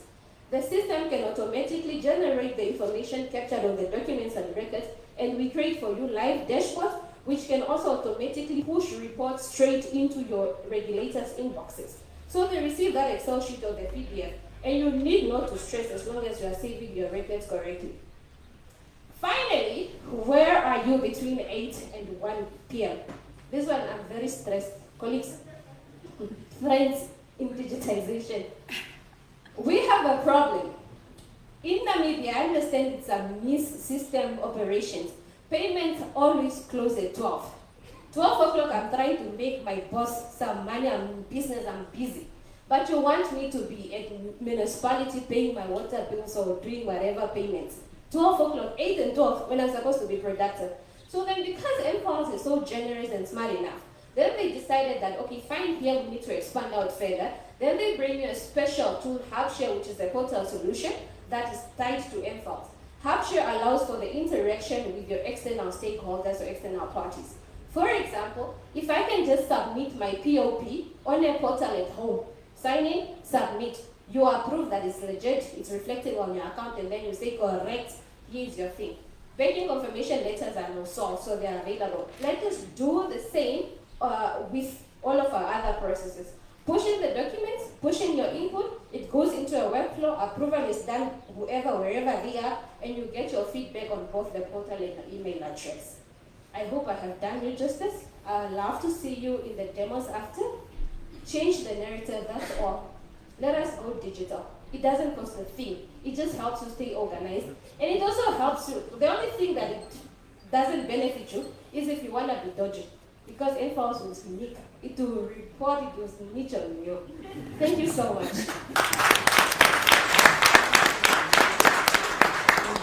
Thank you very, very much. Ladies and gentlemen, please give a round of applause for all our speakers of this morning.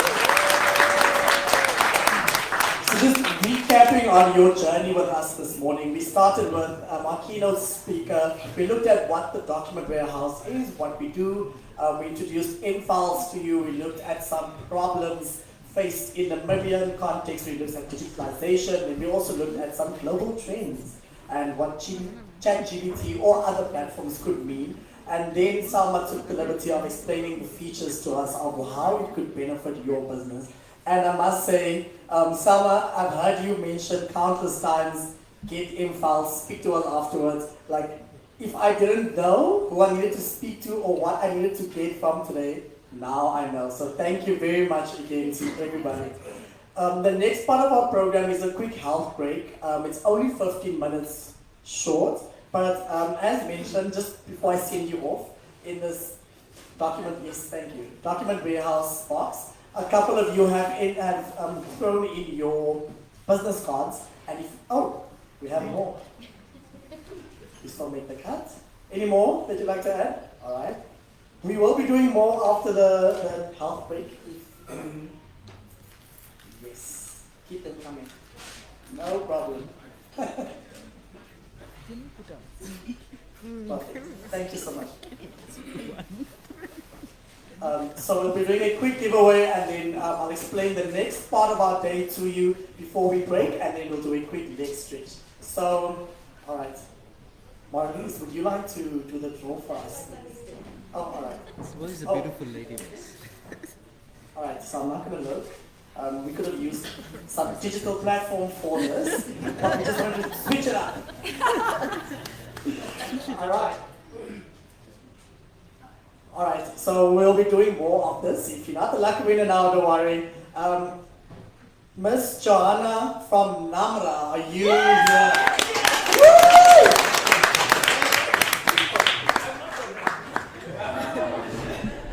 I love the support from the back. So thank you very much. So we'll do a quick leg stretch now. As I mentioned, only 15 minutes short.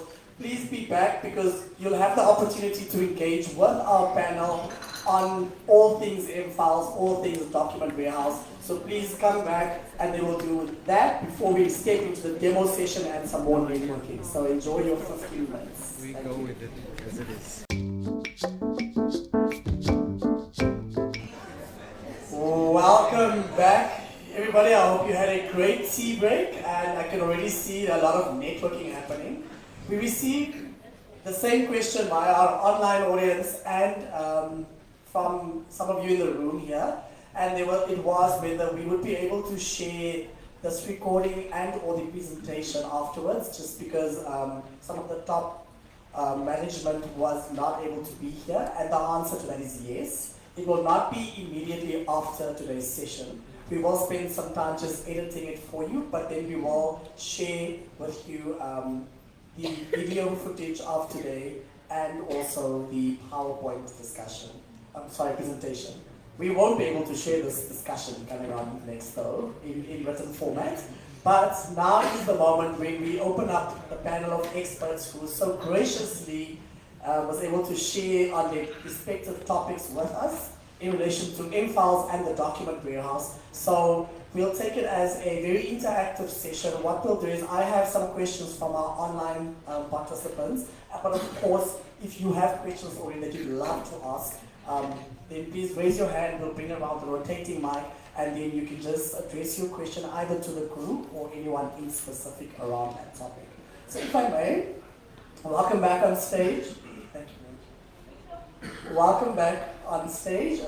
If we can't see you properly, we can definitely see you on the screen. Not sure if you're sitting in the right sequence. But to kick off the panel discussion, what we'll do is if there's anyone that can or wants to ask the question, you can decide amongst yourself who wants to answer. But again, as the audience has the questions, they might direct it specifically to you. If I can, I'll just start with one we already received. And the question is, if someone wants to use M-Files moving forward, do they have to replace all their existing software?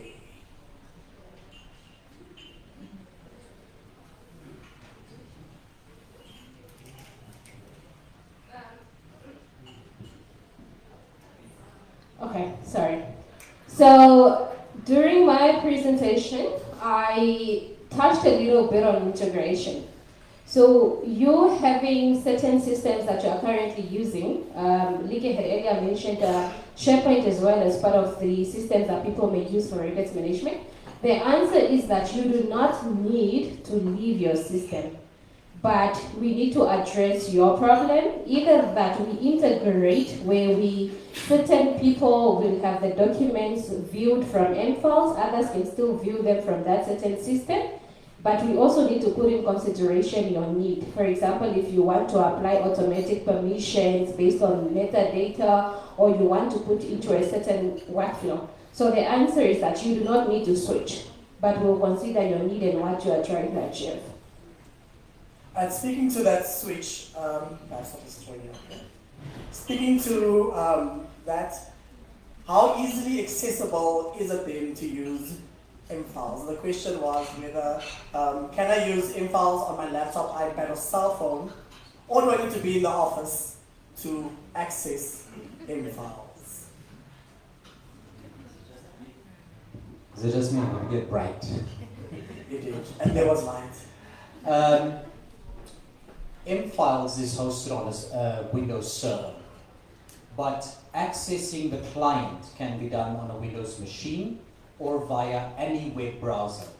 Firefox, Chrome, Safari, whichever one. This essentially makes M-Files accessible from any device that has internet access and or web browser access. The client itself, the application, is installed on Windows machines and runs there. But so you are able to access M-Files from wherever and whenever. So the server is accessible over the internet as well, whether you have it hosted on your premise or if you have it hosted with the document warehouse, 24/7 access, 365. That's great. I actually just wanted to share with everybody in the room, as I was walking through the document warehouse recently, I saw this really great sign in your reception area, and pardon if I'm phrasing it incorrectly, that was asking, do you know where your teenager and your documents are at 2 a.m. in the morning? So I think that's a valid question to ask, and I'm sure it speaks to the security as well of your documents at the document warehouse and in files. Are there any questions from the audience at this point? Yes, so I'll come around with the microphone.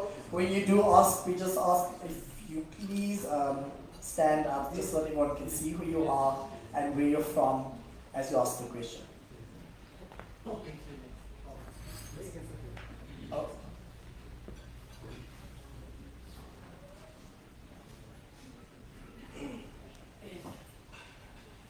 I'm Randy from the office of the Ombudsman. I think you guys made a very big mistake, I should say, because I realized that this presentation is more suits managers, because when things of this nature requires money, and those are the first guys to listen to these things. I just wanted to know how flexible are you guys for invite to an office? Because I had an engagement with Maralis earlier, of which we have ended halfway, and I want to reinvent that. How flexible are you guys?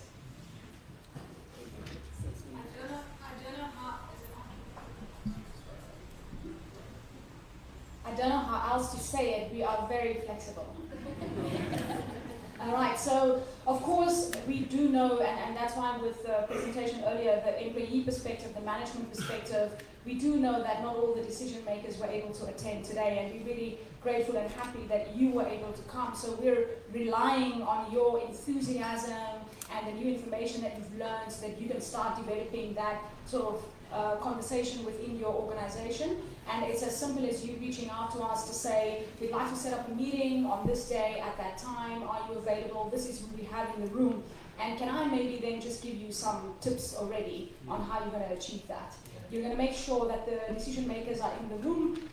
You're going to make sure that some of the IT teams are in the room. And if you have a specific department you'd like to start with, let's say a particular HR process, that you would make sure that someone from HR is in the room. So when we come and do the original presentation of our services and MFiles, that you have the correct people in there to start gaining information.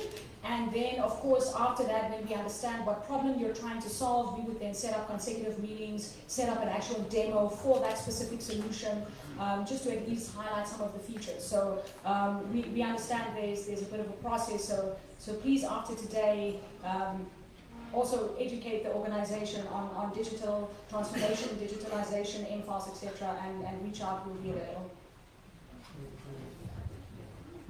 Thank you very much. Do we have another question? Yes. Can I use the microphone, maybe? Good morning, I'm Cornel Peters. I just would like to ask something. Due to MFiles, it can be server-based or web-based or cloud-based. Because of the sensitivity of risk involved, especially if you're coming from a financial institution, how safe is the saving of information of clients on MFiles? That's an excellent question, Cornel. Thank you. First off, MFiles is an international company, and it is secured or has ISO 27001 certified standards. These standards are governed by institutions that push through regulated standards down to banking or in financial institutions as well. So saving information onto MFiles is at critical levels of security that you can imply or can apply. And what you are able to do is manage the access, manage the security, all from one central point. And that means that you aren't reliant. If you want to add more security, more permissions, you're able to do that and then apply it according to you, as opposed to somebody else who says, no, I think my department itself would need that levels of security, not the individuals, and you can apply it down to those levels. With M-Files, it's metadata driven. So depending on what the content is about, the permissions can be applied on that. So security, encryption, all of those aspects are well included in the M-File system. Does that answer your question?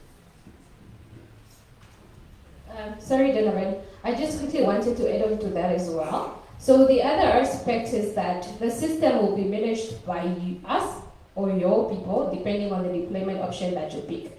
Now the question usually arises, what if or how do we are certain that IT does not have access to the confidential documents from HR or legal or any other type of division that you have which has sensitive records?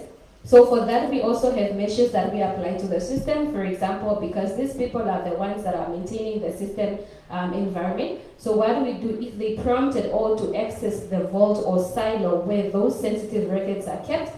We shoot an escalation notification to the executive or whoever to say Raphael Maletsky attempted to access the HR vault on this day at the specific time, and you can further go question them, what were you trying to do?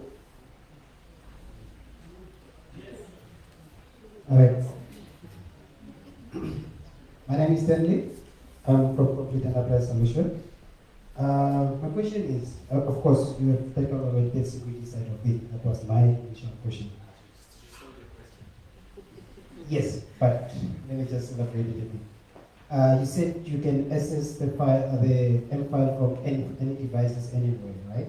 Of course, due to the securities and the cyber securities and all that is going on, accessing the file within the head office or the office, it's well protected because of the firewall around it, right? But how about if I have to access it from my own cell phone to any public connection or Wi-Fi? How secure is that? Because if I have to access a file from here to a server at the head office, I have a VPN that I can do that through that is already authenticated and the security behind it. How does M-File look into that? I'll start and let me just add on top. So on top of the encryption capability, so there are certain protocols which you can put in place. So one of that is RPC over HTTPS, Remote Procedure Call. And there's encryption of the data and the database itself while it is at rest. And while data is in transit over the network, then that is also encrypted. So there's an AES-256 encryption key, which is placed to be able to hide that sensitive data until the user themselves access it over the network, and then it's visible to them. You want to add on? Thank you, Nike. And additionally, the protocol that you mentioned was for the clients, but when you're accessing this data on a public network, some people feel that just because the data is encrypted, I'd just like to demystify that even though if somebody's spying on the network, they're going to be seeing gibberish. They can't make sense of any of the data, and therefore it becomes useless to them. So being on a public network, accessing it via the web or accessing it via the client are completely safe because it is completely unreadable to anybody who listens in on that information. Whilst we get ready for the next question, I actually wanted to, just on the topic of security. So if there is a breach in security or some question that a client has who is using M-Files, around the security, they have a crisis. There was also mentioned about the support that comes with having M-Files.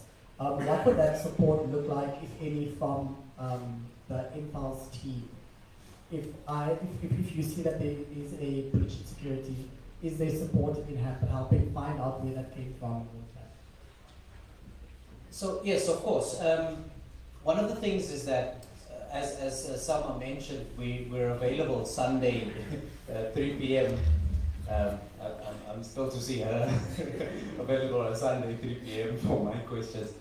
But one of the things is we take security like very, very seriously. So any breach in security, whether it is on the client's premise or on ours, is immediately flagged. Systems are fortified immediately, automatically, and behind firewalls as well.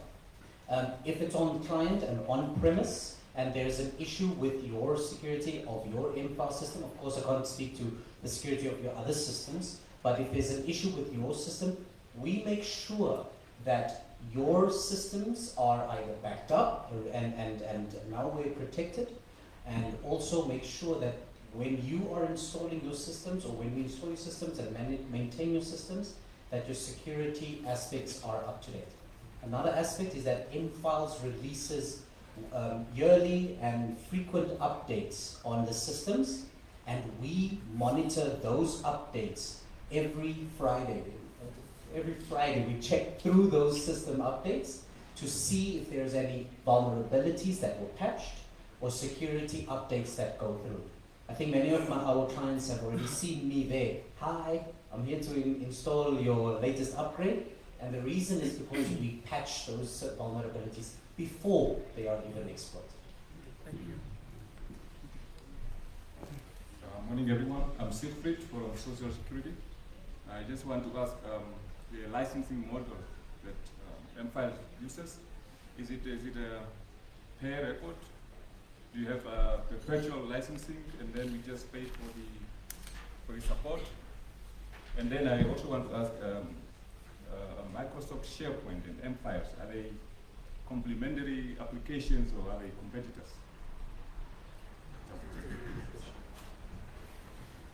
Okay, so in regards to licenses, mFiles uses a subscription model, and you have 3 different types of licenses. You have a named user license for someone who needs dedicated access, and it's specific to their username and password, so that license belongs to you as a person. You have a concurrent license that you can share between 4 people, but they can use it one at a time.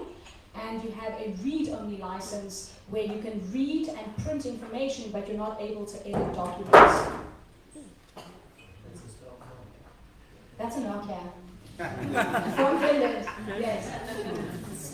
No need to worry. All right, so your named and concurrent licenses allow you to do everything that Sama mentioned, and your read-only allows you to just read and potentially print because you're not expected to make changes and edit. So those are the different types of licenses.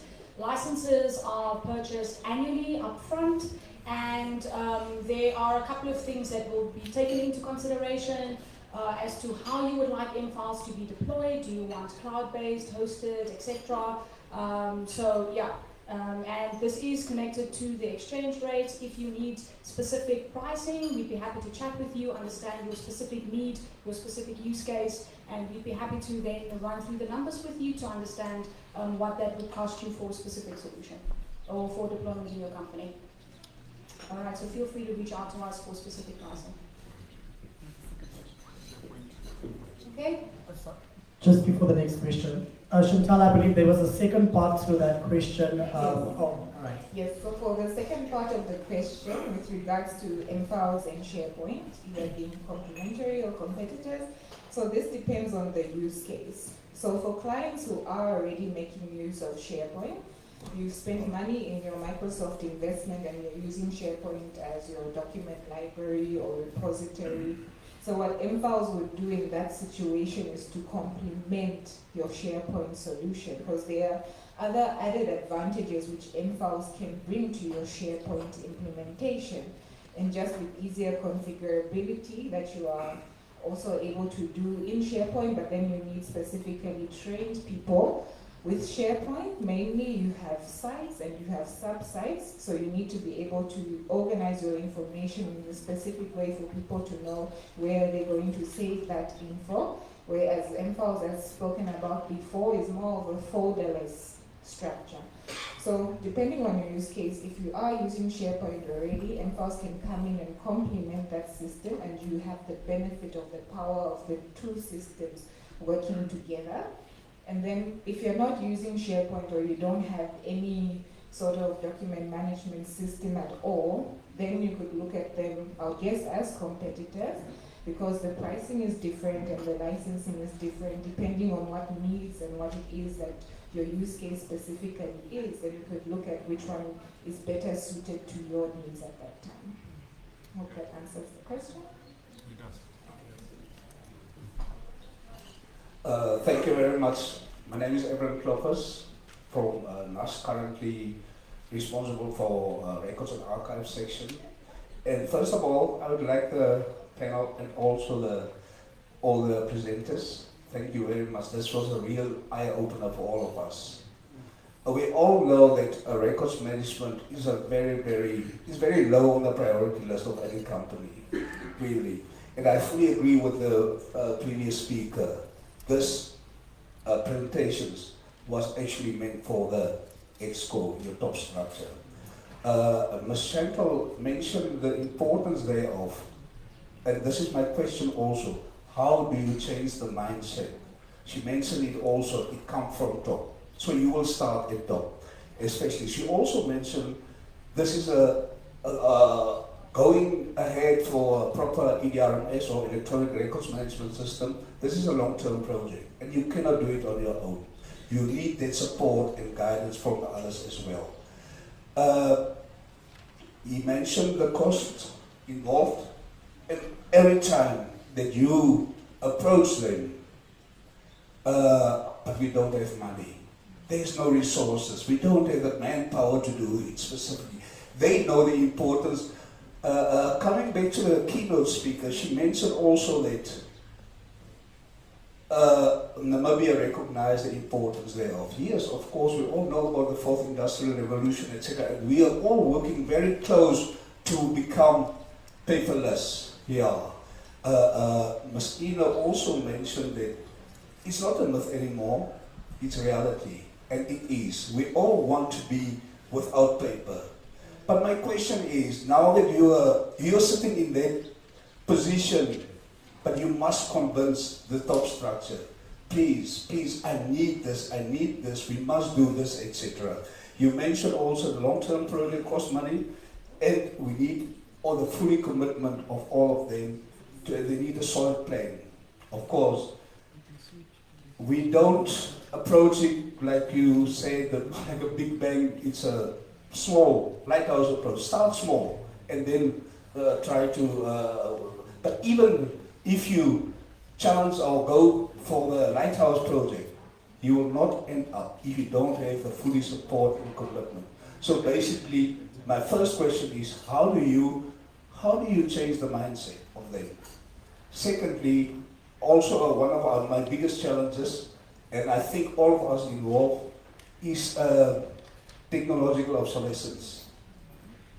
Are you going to, will that be that specific information or record that you digitize now, today, will it still be in a readable format after 20, 30 years' time? From an archivist point of view, remember, one of our primary functions is to make those, or to preserve those information, and then to make it available after 20, 30 years' time for research purposes. Thank you.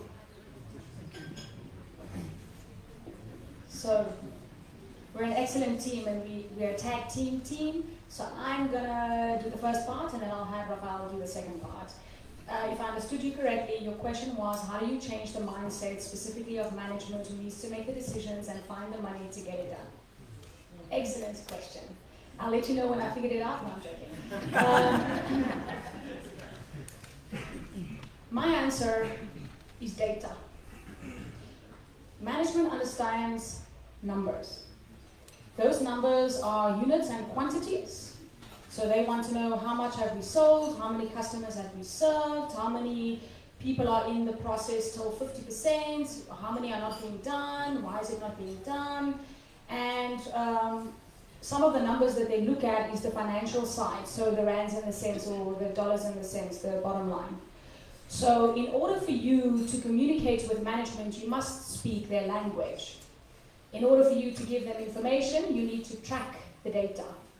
So if you are able to present a case, and I don't know how it is in your organization, but the way that I grew up, if I ever asked my dad for a thing, ever, anything, it would be a meeting, and it would have statistics and stats with reasons why, ROIs, and response times.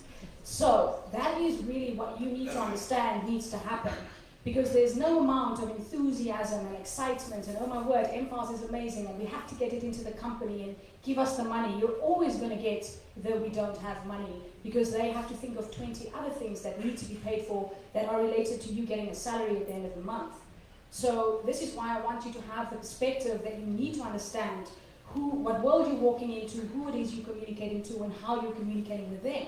If you in your specific department are able to just ask the 5 team members how much time they are physically spending on pushing paper for a process as opposed to getting the job done as an output and a deliverable, if you can prove with data, because you're tracking it now, you're now measuring it, to say that we spend 5 hours of our 8-hour work day, 3 days a week, busy compiling this, and compiling this, or pushing this through, that can be done with systems and technology that will save us the time to then be able to execute and achieve these results. Because you could keep saying, we're not working fast enough, we're not working hard enough, why isn't it done? You get, I almost want to say, like, cucked out every 2-3 weeks.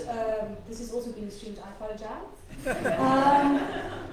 But it's like you're talking, and you're all talking, the one is talking squares and the one is talking circles, and no one is talking, to each other. So you must learn what their language is, and you must bring them the information. You must bring them what you've tracked and what you've traced, and then you need to do your homework. And that's where you can come in and have a chat with us and ask us, okay, cool, well, I want to do like in Afrikaans you would say like a voorleggen.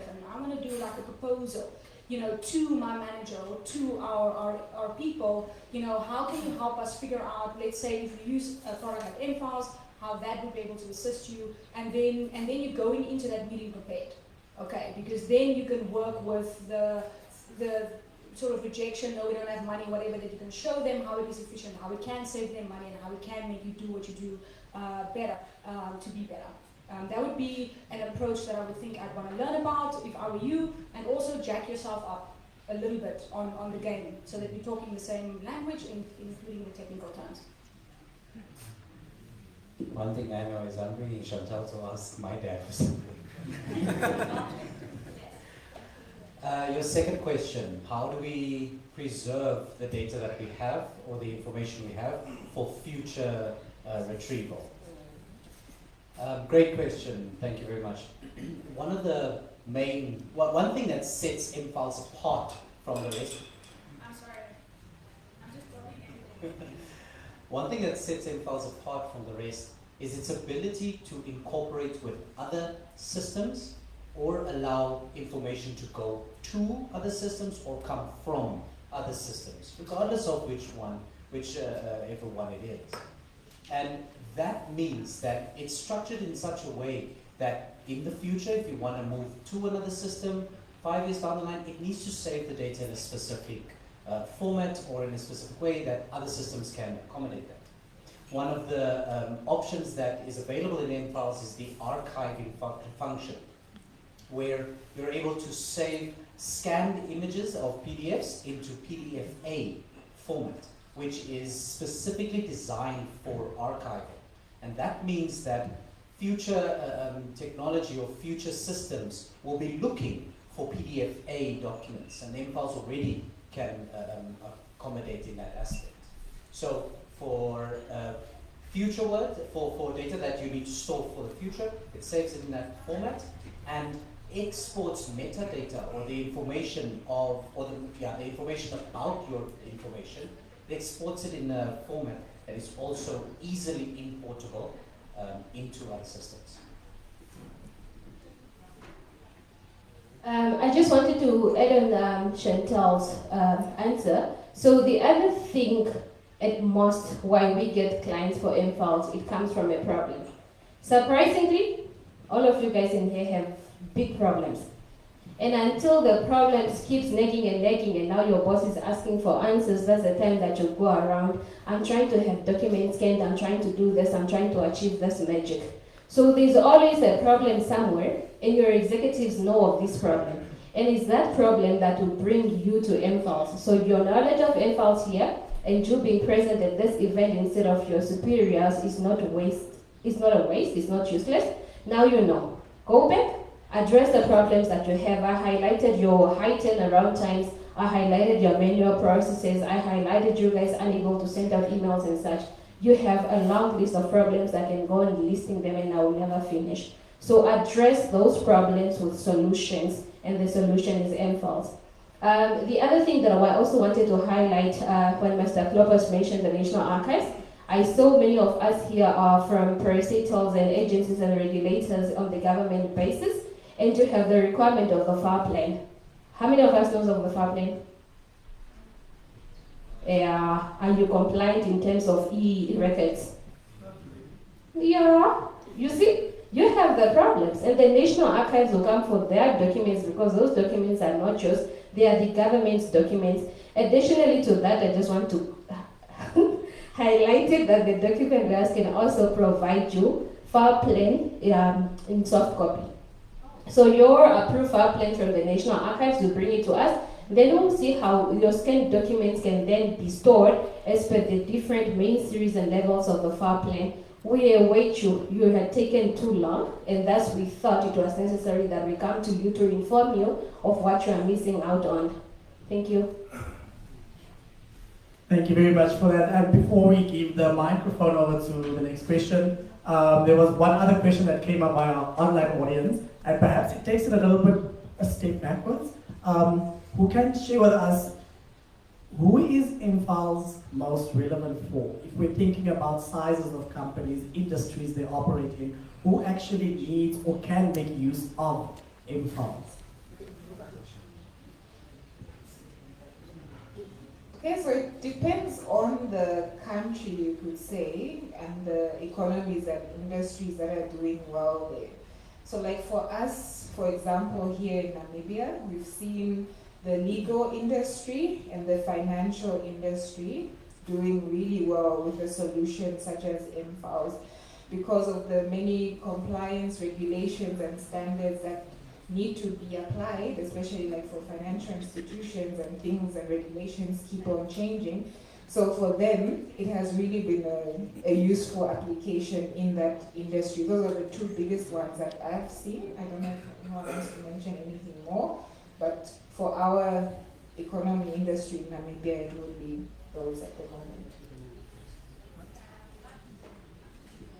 But of course, MFALS, especially because it's so easily configurable, you have a local team here, can be applied to any industry. So yes, it can be used by anyone.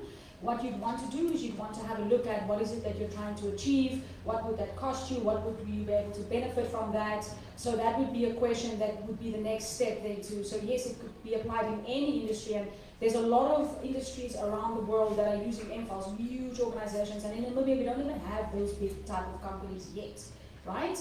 But you can get a limited or small number of licenses that you can then get more licenses over time as you scale. You can always increase licenses over time, even when you're on an existing subscription. So you can, it can be used by anyone. You can start with a small nominal amount of licenses, and then you can scale those licenses over time. So if you have information, it needs to be managed. Are you using MFALS?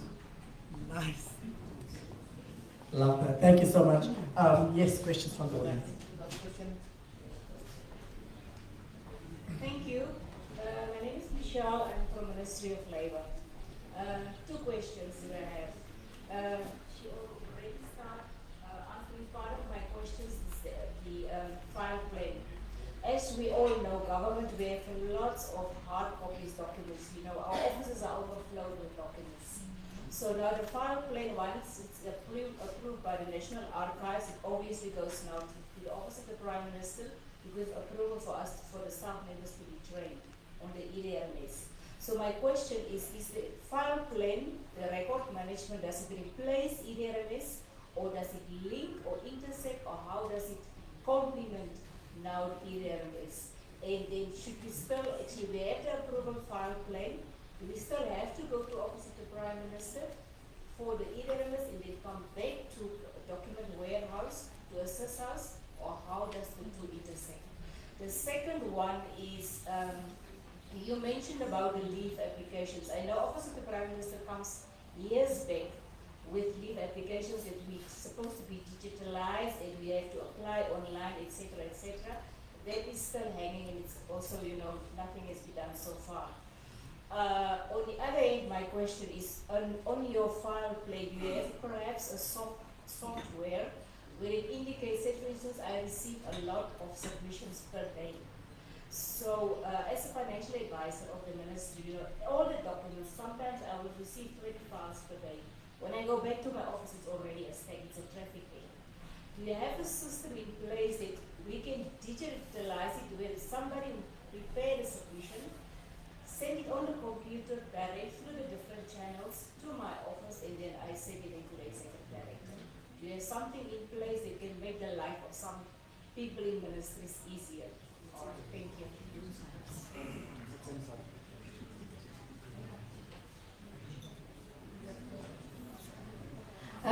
Okay, thank you so much for the questions. So first of all, to start off with the EDRMS, I always almost end up in trouble because of EDRMS, because civil servants love to tell me, we already have an EDRMS in place, and my question is always, an EDRMS is not a name of a system, it's a type, but I understand where it's coming from. But nevertheless, the EDRMS through the OPM is a deliverable for the Office of the Prime Minister.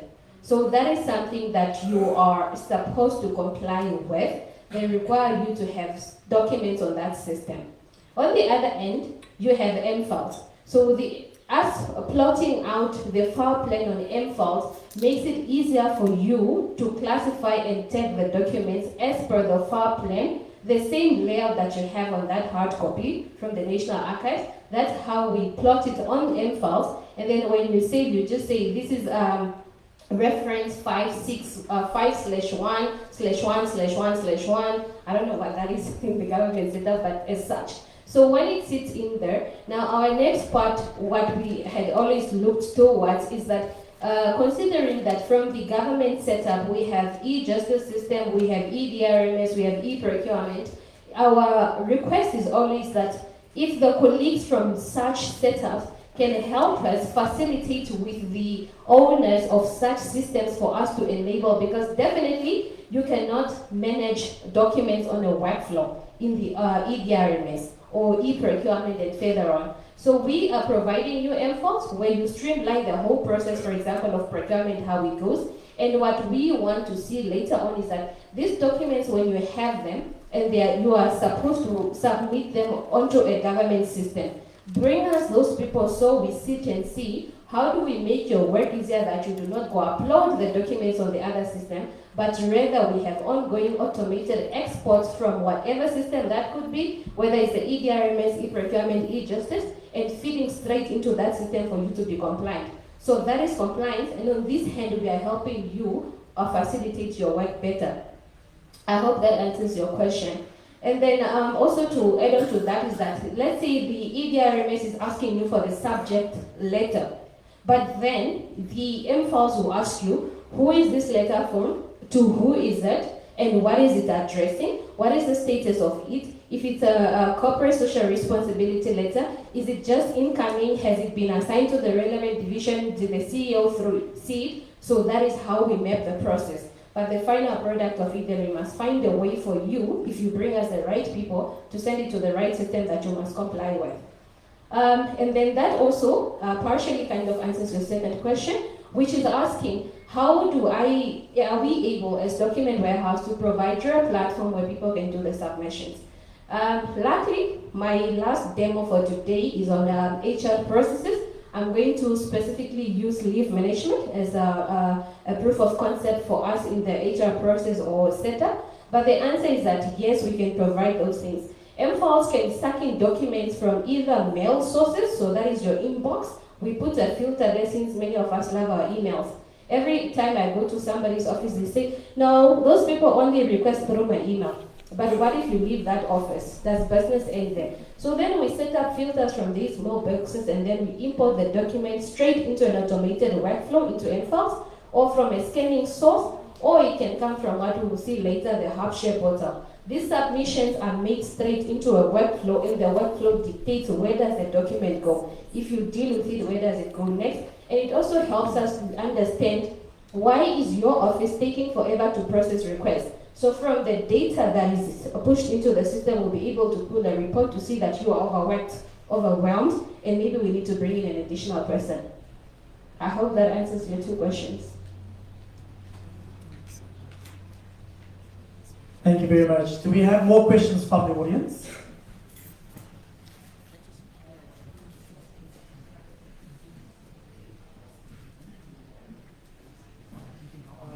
Good morning. My name is Ishka from Viva, a records officer.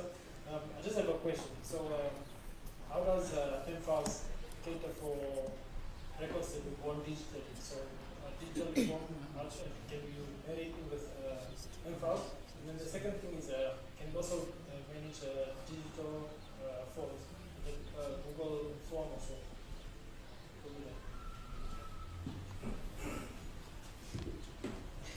So again, MFiles is great with other systems. So wherever the data is laying, let's say for example, most systems store data in a database. MFiles is able to connect to that database and pull that information in. Other systems don't store, let's say for example, a scanned document. They just store a bunch of data, name, surname, date of birth, that type of information. MFiles is able to pull that information in, create and create an actual document that you can then populate with that information. So regardless of how you want to pull the information into MFiles or be able to get out of MFiles, it is able to integrate all of that information, especially with in fact, it's really great if the information is already is digitally born. Then yeah, even better. Yeah, so that it's also because handwriting is a difficult situation. But yes. So and form filling with templates is something that is very it's easy with MFiles. And what this allows you to do is you fill out a simple metadata card. If you are attending the demos, I'd actually advise that whoever can please attend that. The demo will show you how your metadata card that you fill out is all the information that you need, and that information is populated onto a document or into MFiles automatically and then taken and managed accordingly. So filling out a form like you would do on Google Forms and share it with whoever else is simple, easy, and is actually very efficient. Does that answer your question? We have one more question. My name is Ananias. I'm from NIP. I have somewhat a tricky question to ask, or maybe I think it's tricky in my head. So we are talking about a digital transformation, which I think all our organizations are trying to achieve. But now, one thing we struggle with, we've realized the powers of MFiles, but at the same time we've realized the powers of Office 365, the Power Platform, the Power Automate. So we've over time seen that certain things can be attained in, let's say, SharePoint libraries. But however, with MFiles, the standard, it comes with functionalities that are not already standardized in the Power Platform. However, there are workarounds like with Power Automate where you can automate certain things, but it gives an extra work. But now, since we're talking about digital transformation and we're trying to make this accessible company-wide to everyone, the issue of licensing comes in. Because now we have already the standardized, which is a requirement everyone has, like sort of an Office 365 license because all the other applications they have, and now we have fewer licenses for MFiles. So my question is this: what is the document warehouse and MFiles as an organization doing to counter this in terms of making licenses more cheaper for us to keep both platforms? Because now it's unfair to say to have few people who have access to MFiles and then there are others who can't because of licensing. But everyone has access to the Office 365 platform because of all the other applications that come around it. So my question is, what are we doing from document warehouse perspective? Are there discounts when we need to buy more licenses for larger groups? I don't know if my question is clear.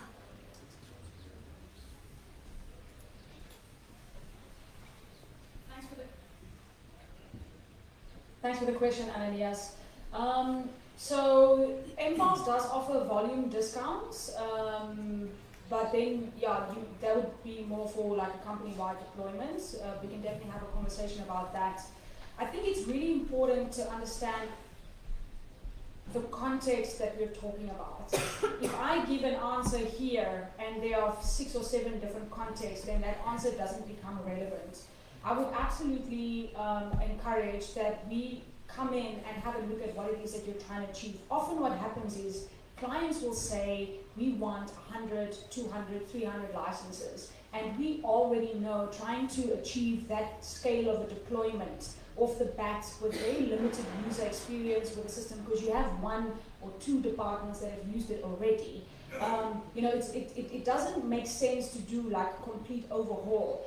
If we meet with you and sit down with you, look at what is it that you're trying to achieve, what is the problem that you're trying to solve, what systems do you currently have, what are those systems able to do at this time, what is the distance between what they're able to do and what you're looking to achieve, and how can MFAL support that, then we'd be able to sit down and look at the numbers to see what makes sense for your organization and align that with the actual budgets that you have that are aligned to the goals that you're trying to achieve.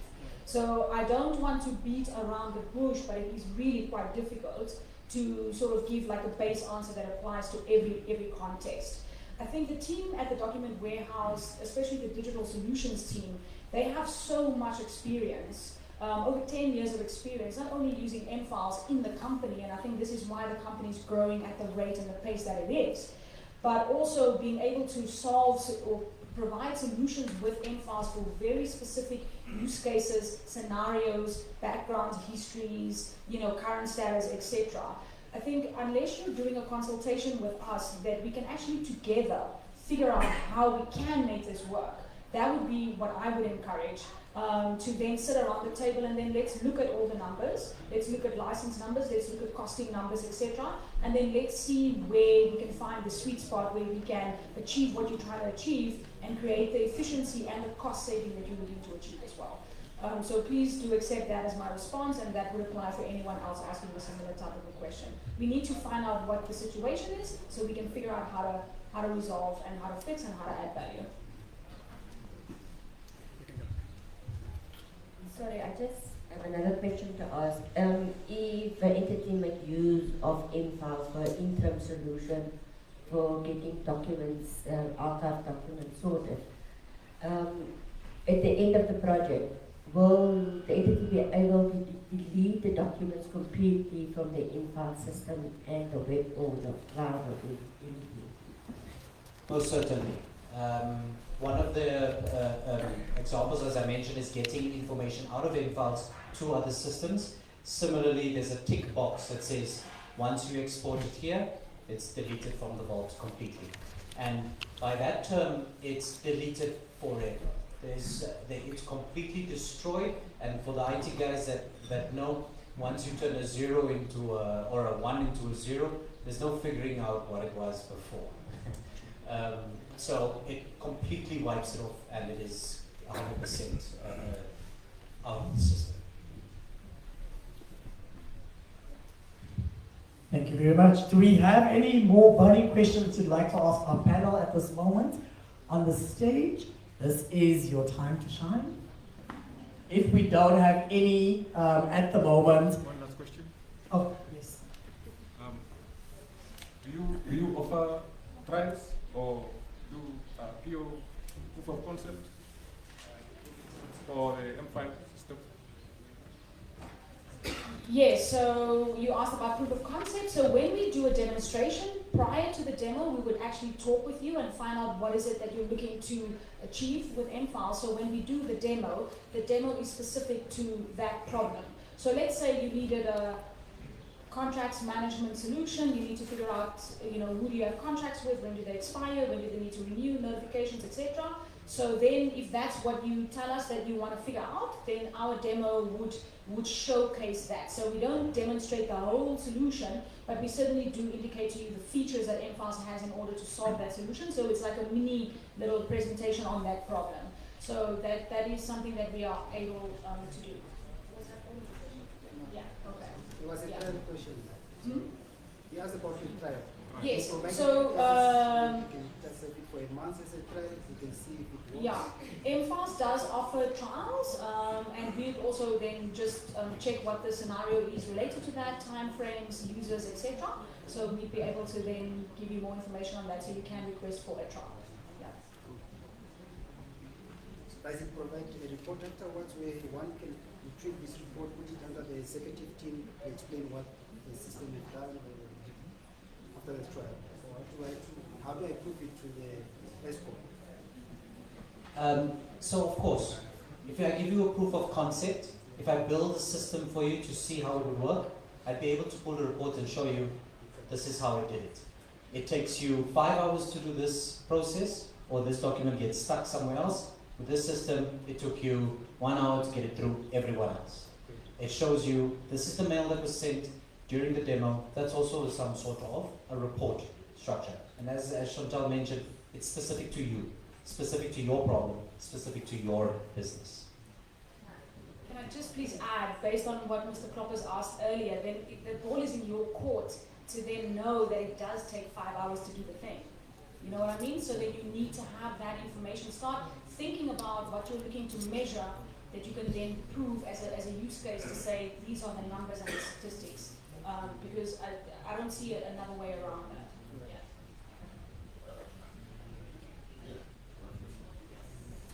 Yeah. Yes, I have only one question, but I don't know how to construct it. It's a bit in my mind, but I want to do it with. You use ChatGPT. Yeah. Let me do this way. We get the intersection with third parties, for example, or let me put this way. If you, I'm sorry that I'm from Social Security. When you employer apply for good standing, he's doing it through the platform that we have created from his comfort of his house or office, and then he apply on the system, and then he print a good standing on his for himself, right? After all the requirements is met. Now, for me, who are sitting in Gomasta, and you are sitting in a computer, that transaction with the mFiles will I be able to, I don't know how to put it, but you get it. You just try to get it. I think someone's itching to say, she gets it. Yeah, it's been about more than 5 years of doing this thing where the client says, it's like that. So I've learned the magic to hopefully read between the lines. Your question is that the submission coming from wherever to your office, will you get it? Or how does it work? Okay. Now, so what happens in that space is depending on what your option is. If the person in a procure is submitting on a portal, this portal is dropping the information in the submission somewhere. With our power of making the impossible become possible, we will then work a way to have that submission be picked up by mFiles and pushed into a business process or a workflow, which says that every new submission whereby it's coming from that spot, call it a good standing certificate, and capture that person's name as their requester and assign that request or submission to person B or to a group of people in that office with that title.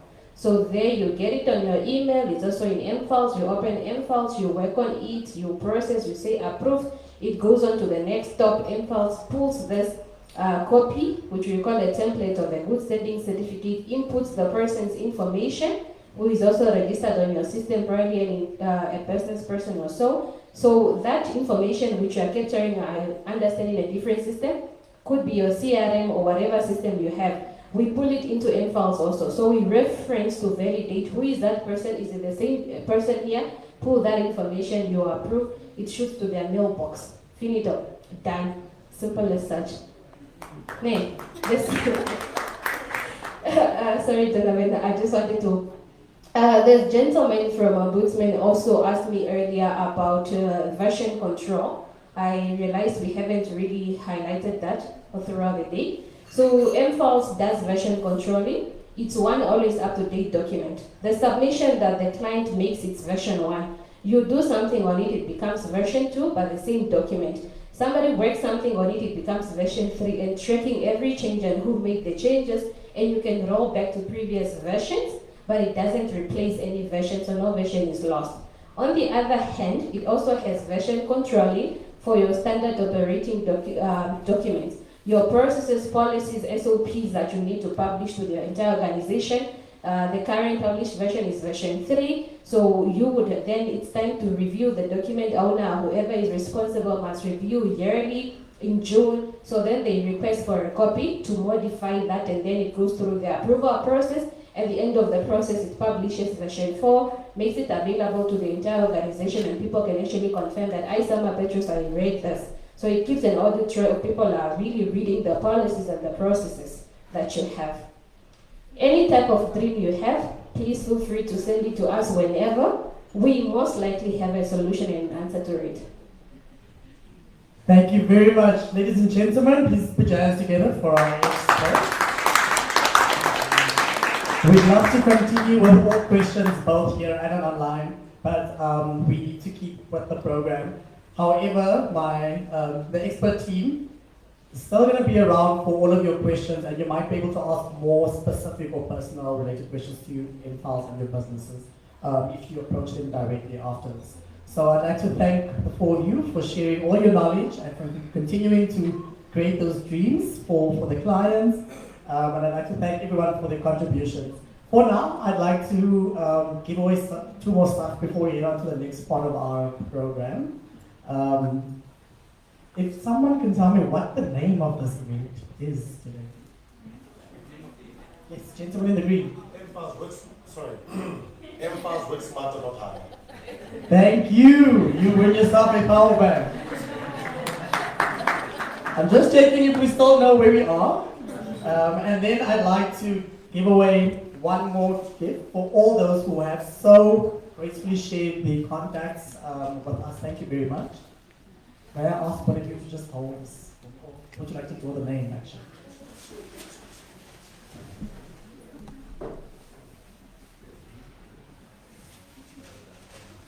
Drum roll, please.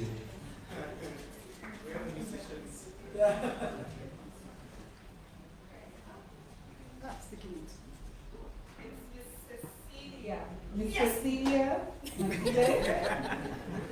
MGEPESW. Yes! We're going for Miss Cecilia.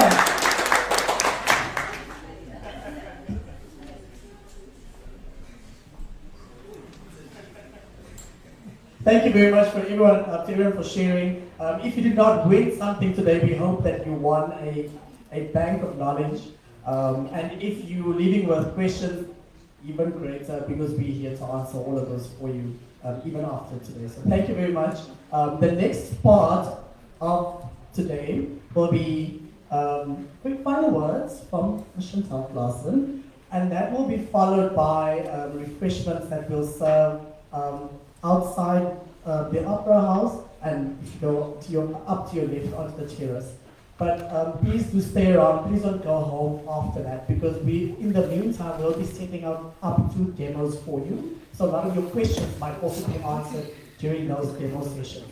One demo session will be taking place in the Opera House, which is this room. The second demo session will be taking place in one of the boardrooms up the stairs. If you don't know where to find it, please reach out to us, we'll happily guide you after that. But for now, Chantal will give us final remarks, followed by some networking, and then the demos will be on. Alright, so for everyone that is still in the room, like if there's one thing we understand that time is is valuable and time is money and time can never be replaced, etc. So the fact that you've not only joined our event, but that you're still here at this point of the event, thank you so much for coming and joining this experience with us today. For the most part, so whether you are currently using M-Files, whether you're thinking about using M-Files, whether this is information that's just going to stay in your brain for the next year or two, and then maybe at some point you'll think about this, I hope that this event was able to do a couple of things. I'm hoping that this event was able to inspire you, because technology sounds super hardcore, but it's actually not that like hectic. I think I have always considered myself super non-digitally oriented. Of course, I have been exposed to technology, but I've been learning about technology in the last 9 months of my life. And I don't know how I sound to you guys, but I know that in a lot of circles, I can join the conversation at least, because I've learned a little bit about, there's digitalization. That's introducing the tech, and then there's, or digitizing, and then digitalization is then using the tech inside to do things and make things. So everyone, doesn't matter who is in the room, mentioning that management isn't here, they should be here. Everyone in the room needed to be in the room, because these conversations are not just happening in your workplaces, they're happening in your families, they're happening with your friends, and it's important for you to move along and jack yourself up and start being a part of the game, because shouting from the sidelines is one thing, but when you're in the game, like, it can be simple, it can be efficient, it can be helpful, it can be useful. So just in terms of technology and digital transformation, I'm really hoping that you have learned some new perspectives in this regard. And also that you've made some good connections, because we do have clients in the room that are using M-Files, and you can also learn, how are you guys using it? And then just learning from other people and making connections. So that is really, from our side, what we hope was able to happen today. There are going to be demos being hosted, as Donovan mentioned, and that's where we can really see sort of like the proof in the pudding, that you can see what it is that we are talking about all together. We are available for you to come through and do a tour at the document warehouse. If you want to ask anyone from your team or your manager to do a bit of a road trip, we're in Kommersdal in the big massive warehouse. So we do have clients coming through and actually understanding the whole process of going digital. Because we do paper, and then we take you along the entire journey to go paperless, and then, the magic that Salma spoke about to achieve great things. So please do feel free to reach out to us. We are available.